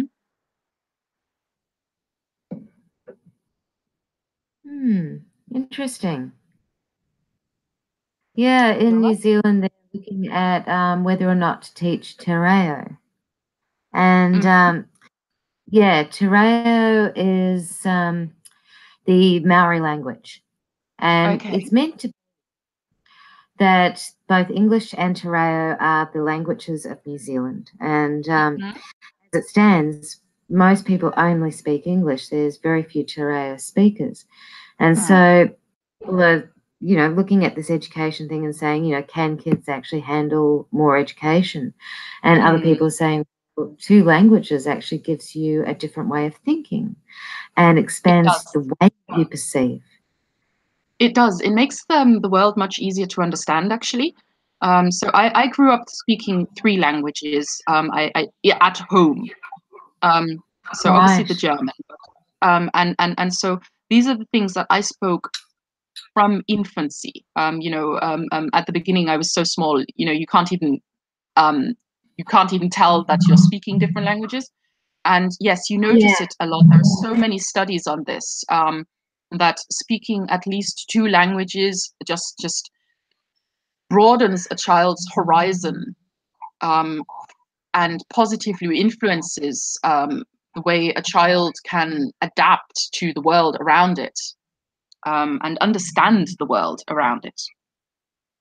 Because you already learn from day one that there are differences and there are different ways of saying things and different ways of understanding things. Yeah, I feel like we miss out by only having one language around us all the time. And so, you know, when we had this public vote, I actually voted that I get taught because I feel like I missed out by not learning that. I know some words, but I can't speak sentences, you know? So I can listen to somebody speak it and pick up, you know, they're talking about this, but I can't get any of the nuance. Yeah, see, I think that's really, really tragic because, in particular, when it's you know, your actual cultural language, your cultural heritage, it's being stolen from people. It is. Like for me, it's not my personal culture, but I lived in New Zealand and I consider New Zealand to be the culture of Maori and non-Maori together. And so the cultural identity is linked to the Maori people. Absolutely. I mean, it's the first thing I think of when I think of New Zealand. So yeah, it's tragic because it also means that language will die out. So these people are there, and to me, it is a form of theft, and that is a direct result of colonialism. Oh, absolutely. Yeah. I think it dropped down to something like 6% of the population being able to speak te reo. And it's now, they've got it up to around 15%. So it's starting to rise again after this death. And I think it's, you know, the name for non-Maori is Pakeha. So it's that name. So, you know, for Pakeha New Zealanders, we've missed on learning about the actual ground that we walked on and, you know, the culture of who we are as a nation by not being part of that, not us assimilating to them. That's something I really believe needs to happen and should have happened, you know, 20 years, 30 years ago. Tragic. It's really tragic. Yeah. And so it's not just a loss for them, it's a loss for every person who could have learned so much. Yes, definitely. Wow. I'm that's awful. I'm really right now. It is. But I'm so jealous of people who are, you know, like yourself, who get to learn more than one language, who can cross a border really easily and be in a different culture and have that experience so easily. I mean, you can jump on a bus, you know, and be in somebody else's country. It's just like, that's an amazing thing, and it must open your eyes and your mind a hell of a lot more than what we get over here. You know, the funny thing is, no. I mean, I'm yes and no. I think there are certainly more people that are open to the many things, right? But actually, you know, the ignorance and the nationalism is rampant over here. And with over here, I don't just mean Germany, I mean Europe. Yeah, there's you know, there's reasons for stereotypes with certain nationalities, you know, in terms of how they behave abroad. And actually, it always depends on where you're going. So me, I actually, I've made a point of learning more languages as an adult, but you know, I know a lot of people who don't. And actually, when you look at the big sort of holiday hotspots in Europe, so places like Mallorca, and you know, the sort of warm islands around Spain and Italy and Greece, the people who go there, sorry, my phone is ringing. The people who go there, they do that stereotype thing where, you know, they will not learn the language, and in order to communicate with the locals, they will shout louder in their own language. And so it's always a case of where you go. I mean, if you go to the sort of, I don't know, if you, I think it's the same in any country. So even in a place like Australia, so you may not be able to, you know, just go to a different country just like that. But I think, you know, anytime you go somewhere where there's culture, you will find people who are far more open and willing to get to know and embrace other cultures. So, you know, if you go, I don't know, if you were to go to, say, Melbourne, and you visited only pubs and bars, right? You would get, you know, and say the central nightlife space where all the, you know, young people go and the party crowds go. Or if you go to, say, I don't know, a more historic part of the city and visit all the museums and go to the theatre or the opera, you're going to encounter completely different people and have very different experiences. Yeah, that's very true. Of course, now we could start talking about how these things are influenced by class, because the likelihood of visiting more cultural places versus places like the bars are going to be heavily influenced by your class and your education. Yeah, that's true. Although, you know, a lot of museums and art galleries are free. So they're actually places that, you know, you can go to when you're absolutely broke as hell. And it's just a case of whether you're actually going to be interested in going there. That's the big thing. Yes. Yeah. Yeah, that's something that we actually do.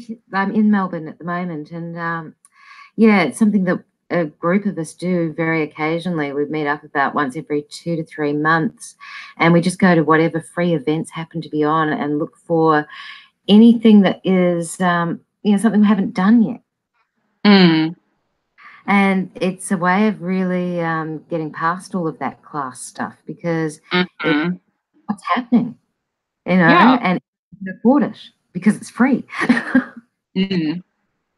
True. But again, in order to be in a position where, you get together and, the having an actual interest in these things, again, it's the that mindset of there's something I don't know and I haven't experienced, and I want to change that. Yeah, you do have to be around people who are willing to experience new as well. So you've got to be around minded people who, are okay with breaking their habit patterns and, stepping outside of the comfort zone. Yes, exactly that. Yeah, what I was going to say is I imagine there's also, with the ease of travel between countries over in Europe, would also mean that cultural preservation is a big deal over there. Yes, it is. Yeah, because you don't want to become like a melting pot of this is Europe and it's all the same across Europe. You want to still be Germany and France and, on and on. Yes, definitely. This is hello. Sorry. Yes. Yes, this is a big thing, and I think that that's one of those areas where it's so easy to slip from preserving culture, which I think is good. Yes. And I mean, I really love many things about German culture, and ultimately it's what makes us the way we are. But it's very, very easy. And that's something that a lot of people, in particular in Germany, are very afraid of, actually, although not enough if you look at politics these days. It's that it's very easy to cross the line from cultural preservation to nationalism. Yes. Nationalism. That's I think that's one of the reasons why we have so many problems with nationalism in Europe, because it's many, many small nations and each one wants to preserve its identity. And so it's so much faster to become afraid of anything that's coming from outside and might change things. Yeah, and that threat is a lot bigger when it's easier to cross those borders. Yes. Some changes for the positive, some's for the negative, and that does have to be assessed. But when does it, where is that line between cultural preservation, positive change, and, positive directions compared to taking on board things that aren't working? Yeah. Well, I know where I have strong opinions about where that line is, but I'm very aware that actually my line is not necessarily in, like, okay, so my personal line, I know where I draw it, but I would definitely say that I draw the line much, much sooner than a society perhaps should. It's just that me, very personally, I say, okay, up until that point and absolutely no further. But that's also in part because I look at so many of our cultural institutions incredibly critically. Right. Sorry. That's all right. Yeah. I find it really interesting because, we're so isolated over here that we have the issue of a multicultural society and pockets of culture that sit, like you go into one area and you may only see signs in, another language that you don't actually read. That really? Yeah, that's little pockets of Melbourne all over the place have that going on now, which Wow, that's it's not very wow. weird. Yeah, Yeah. strange experience to go into those areas. But then again, it feels very authentic as well that, you know, there's people who have set up like home, what they're used to, and they've preserved their own culture. And if it's friendly to you, it's not threatening. But if it's very unfriendly, you're an outsider, we don't want you here, it is threatening. So we Absolutely. have that. But I don't think it's on the same kind of level as having borders, because that's within our own borders, you know? Mm. But that's I mean for me I would actually run a riot if I were to travel around parts of Germany and then find signs that I can't read. I don't think that's Yeah. okay actually. I really don't think that's okay. There's purely for the fact that you cannot have a functioning community without certain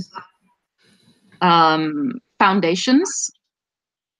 Yeah, I And do we are humans, and have language two is that sons. big foundation.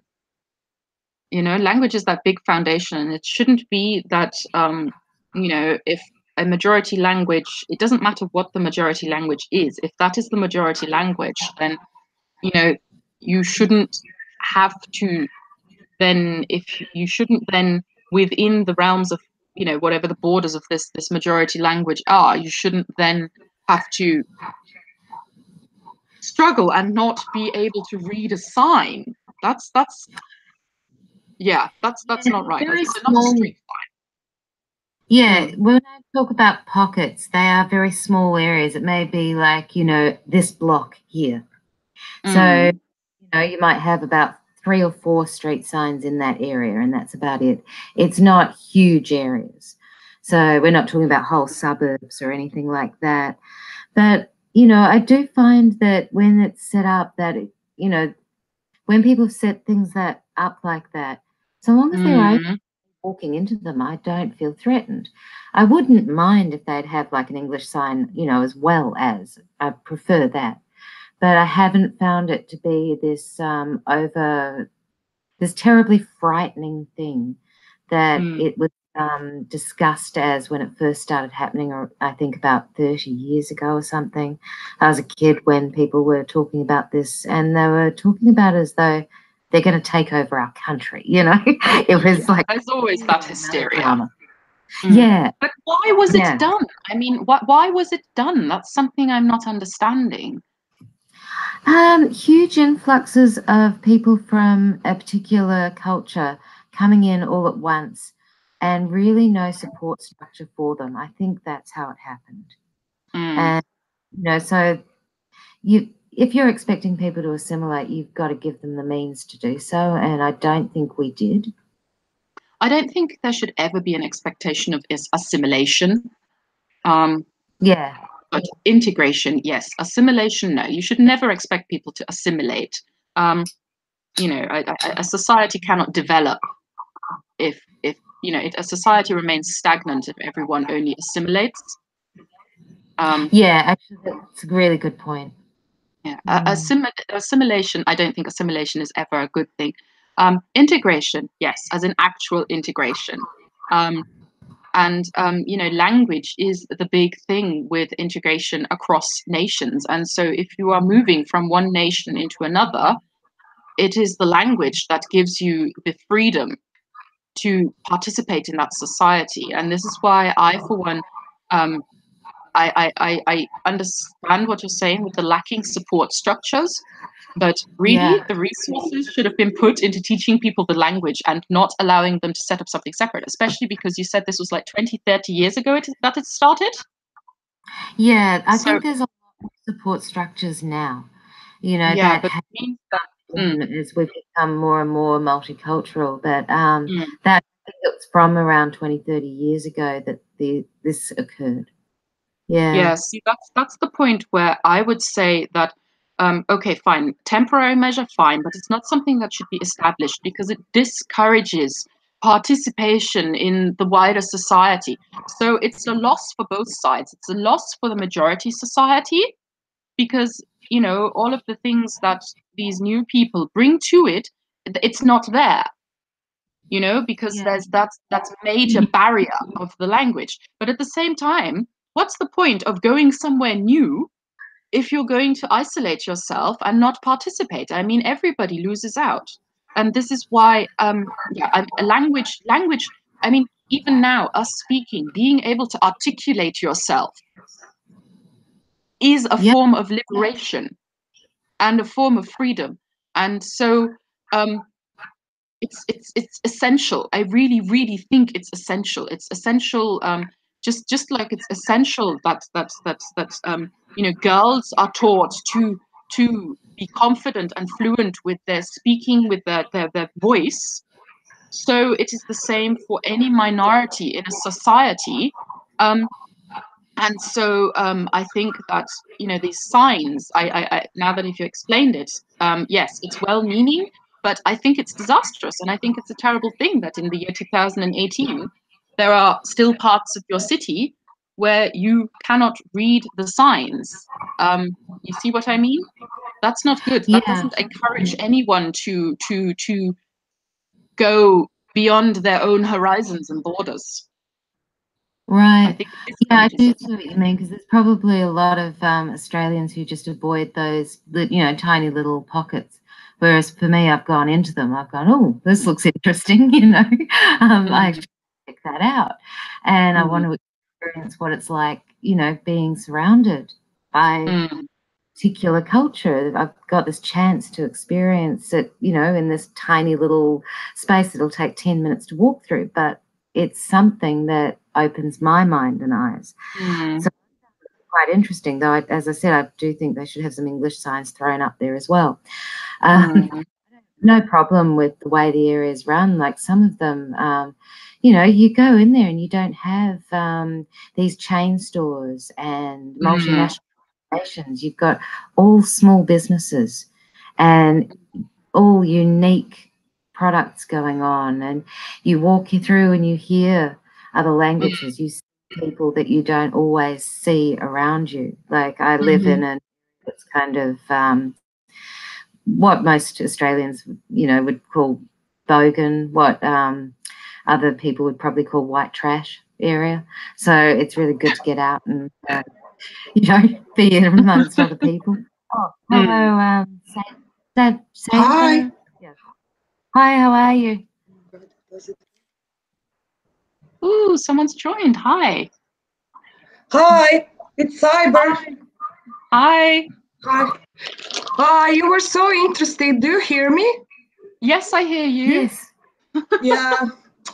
You were so interesting, and I wanted to pitch in because I grew up in a multicultural Yugoslavia. And Yugoslavia broke in 1991, and we now have all the republics that were that had a kind of autonomy in the country called Yugoslavia are now separate states. So this experience has really done a lot of harm to my life and to us all living here. And I now live in Serbia. I was born. And what happened? I wanted to comment on the things you were saying, because when you say like things like integration and assimilation, that sounds really like very well known by through my experience, because we had a lot of different nations in Yugoslavia, and what really sounds like really troubling to me when I go to the south of Serbia, for example, today after the Balkan Wars, recent Balkan Wars, and after the fallout of Yugoslavia, you have people that are totally isolated from the broader community. For example, Albanians are totally isolated in Serbia, so they don't speak Serbian. Like if you meet a 15-year-old Albanian girl, she doesn't speak Serbian at all, and she lives in Serbia, and that's like the position which is really detrimental to their they being able to live here. So nationalism quite destroyed our country. And when I speak in Serbian, I speak actually in Serbo-Croatian. Serbo-Croatian can be understood like in the whole Yugoslavia area. Even the Macedonians and Slovenians, they all understand this language because we used to live in this broader culturological context. And I do agree with you that this is detrimental to how you can operate in the world if you have this kind of isolation in a smaller community. And I probably I'm not, I'm of Serbian origin, although I don't identify like that because I always say I'm Yugoslavian. Because in my family there are a lot of different nations mixed, in my own family. So it doesn't really rings to me that I'm like Serbian. So I just wanted to say all of this.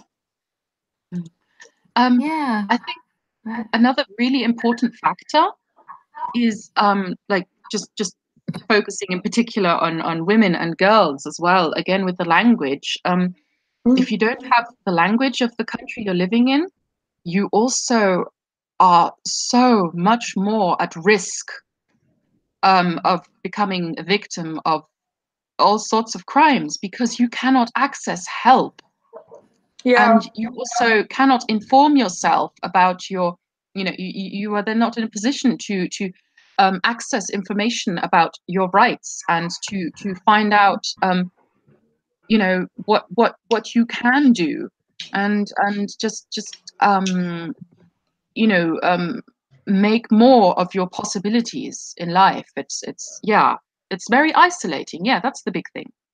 Yeah, I saw it with my own eyes because I was working with young people surrounding internet culture, and I used to go to the south of Serbia, which is now like separated from Kosovo because of the big issue in the recent wars, and it's really detrimental to their integration, like their way to operate here. They also cannot come to Belgrade and have fun if they don't speak English, because if they speak only Albanian, they will not get very well received here.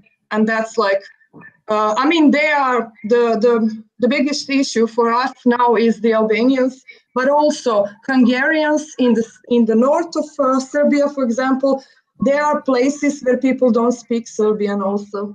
And what you should understand that in Yugoslavia, all the nationalities had their own schools, so they could have taken the primary and secondary school in their own language. And for the biggest nationalities like Hungarians or Romanians or Albanians, they all had the schools in which they were following the same curriculum as we all are, but in their own language. And that was I think that was good.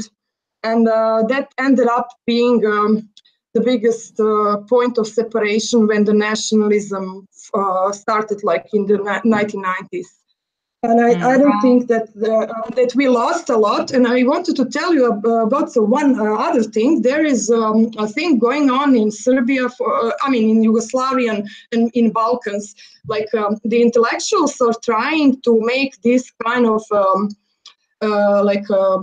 petition to form again a common language, like the Serbo-Croatian was in Yugoslavia. And when they are doing it, they are doing it across borders. But philosophically, what I argued with some of them, I don't agree that we should make one language that should be adopted by every other state and stuff like that. What we should do, for example, is loosen up the borders of our own language in our own countries. You understand the difference? For example, when I speak in Serbo-Croatian, I can say words like tisuća. Tisuća means 1,000, and that's Croatian word. and many people don't use it in Serbia, but I can say it in Serbian and everybody will understand me, you know. And you should like try to loosen up this nationality big thing like in your own language. And I do agree with some of the philosophers that have this same opinion as me. So we cannot return to the previous state, which was highly influenced by the Second World War. And why we had Yugoslavia, that was because of the Second World War and because of the, you know, like the thing that happened with all of us in Balkans, yeah. So we cannot return there, but we should like stop employing these nationalistic tendencies where Serbian language has to be pure and doesn't have to have like Croatian words or whatever, you know. So that's like also interesting when you talk about multiculturalism. Yeah, that's a really different situation. Because you do need to be able to communicate with each other.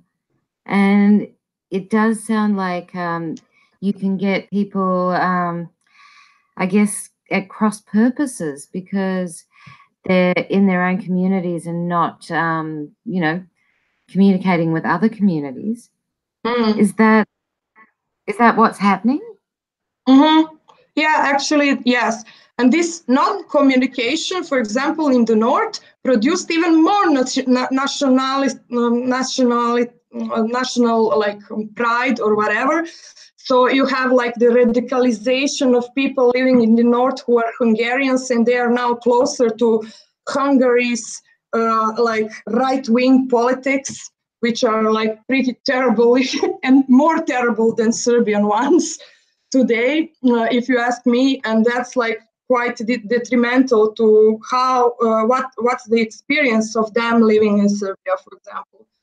So this is this country I am living in is so fucked up by this, and it's still on the brink of like being in a conflict again, you know. Yeah, because how do you have, you know, a sense of belonging if you're not communicating and not connecting, and you have all of this nationalism at odds with each other? And understand me, Serbian nationalism is the biggest one in Serbia. I mean, Serbian TV still does like this nationalistic shit, like through culture, through everything. They're indoctrinating new generations. A lot of young people don't even know that there are different nationalities living in Serbia. They, for example, think that we don't have Muslims. I know because I ask young people like that are like 14, 15, you know, they are starting secondary school. They don't fucking know we have Muslims in Serbia. For example, that's like really unbelievable how that impression could be even produced, but it is like through media, through culture, through everything, through Serbian nationalism. So it's not just the minorities that are like isolating themselves. The Serbians are also doing this propaganda, you know, where there's they like claim the ownership of the whole country, ignoring the minorities and stuff like that, you know? And making them invisible. Yeah, making them invisible, actually, yeah. Yeah, that is a problem because, I mean, you know, you have to have visibility to be able to fight for your own rights whenever necessary. And, you know, you also have to have visibility in society to be a part of it, just every day. And I think this is something that, you know, women have a problem with all the time because we've got, you know, this normalization of the male. The male is normal and the female is deviant from normal. And so in some female culture, what would have been or what could have been has been invisibilized and squashed for thousands of years. And so it's a kind of similar situation on some levels, though obviously with you know, different actual cultures and nationalities, they've got an established identity. Whereas with women, we've got a well, we don't have any established identity. We don't have our ways. We're sort of still learning what they are.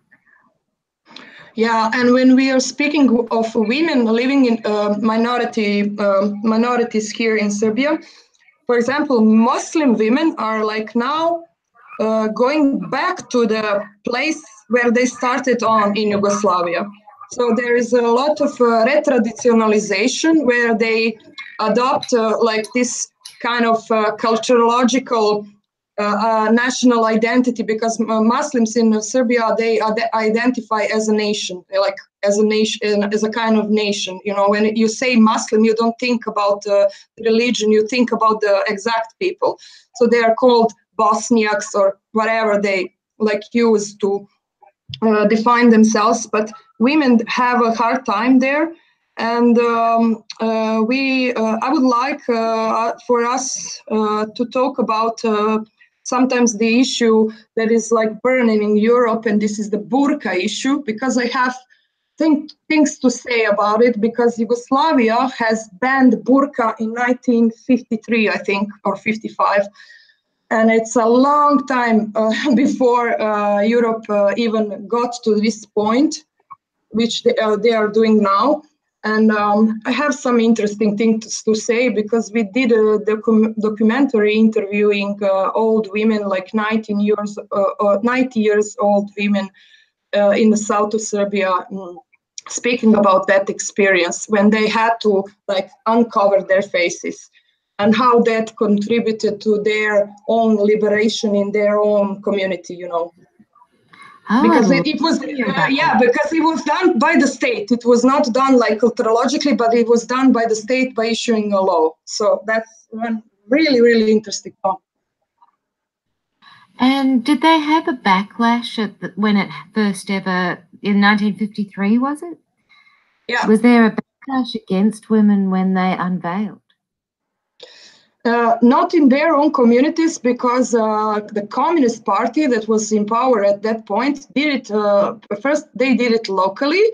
They argued about it locally. The communists, Muslim communists, you know, people who come from the Muslim religion, like they were communists too at that point, you know, and that they were arguing about how to do it and how to do it like in Serbia, because Bosnia did it before us, you know. So that was like the question. And what they did is they influenced men first. So they said to men, you cannot cover your women anymore, because those women need to go in public, like and be public with their faces, because we have a lot of smugglers, for example, you know. That was the meme they used at that point. And then it rolled on, but the documentary that was done is only in Serbian. I'm translating it for the fucking whole 2018, and I'm so annoyed that I cannot do it in time. So you can watch it and hear their like stories, because I think it's a feminist documentary, because they asked the women in particular. They didn't ask the men so much, you know, even though men speak in the documentary, but they asked the women how they felt when they were first unveiled, you know, because some of them were like young teenagers and some of them were old women, you know. So it's a quite different experience when you are young and you enter into this liberated society of women, because a lot of women partisans and like communist women in those times had power in Serbia and in Yugoslavia. So that's why we had abortion, for example, really early on, before all the other European countries. And okay, I will not take any more time. But it's really interesting. Yeah. It is. Yeah, I put a note in the group chat and top chat that I need to shut down the convo now, because for me it's been around 2.5 hours, and I've got a couple of things I've got to do before I go to bed. But thank you both for joining me, and I hope we can actually pick this conversation up again. I won't be hosting the next couple of them because I'm going to be overseas doing some work.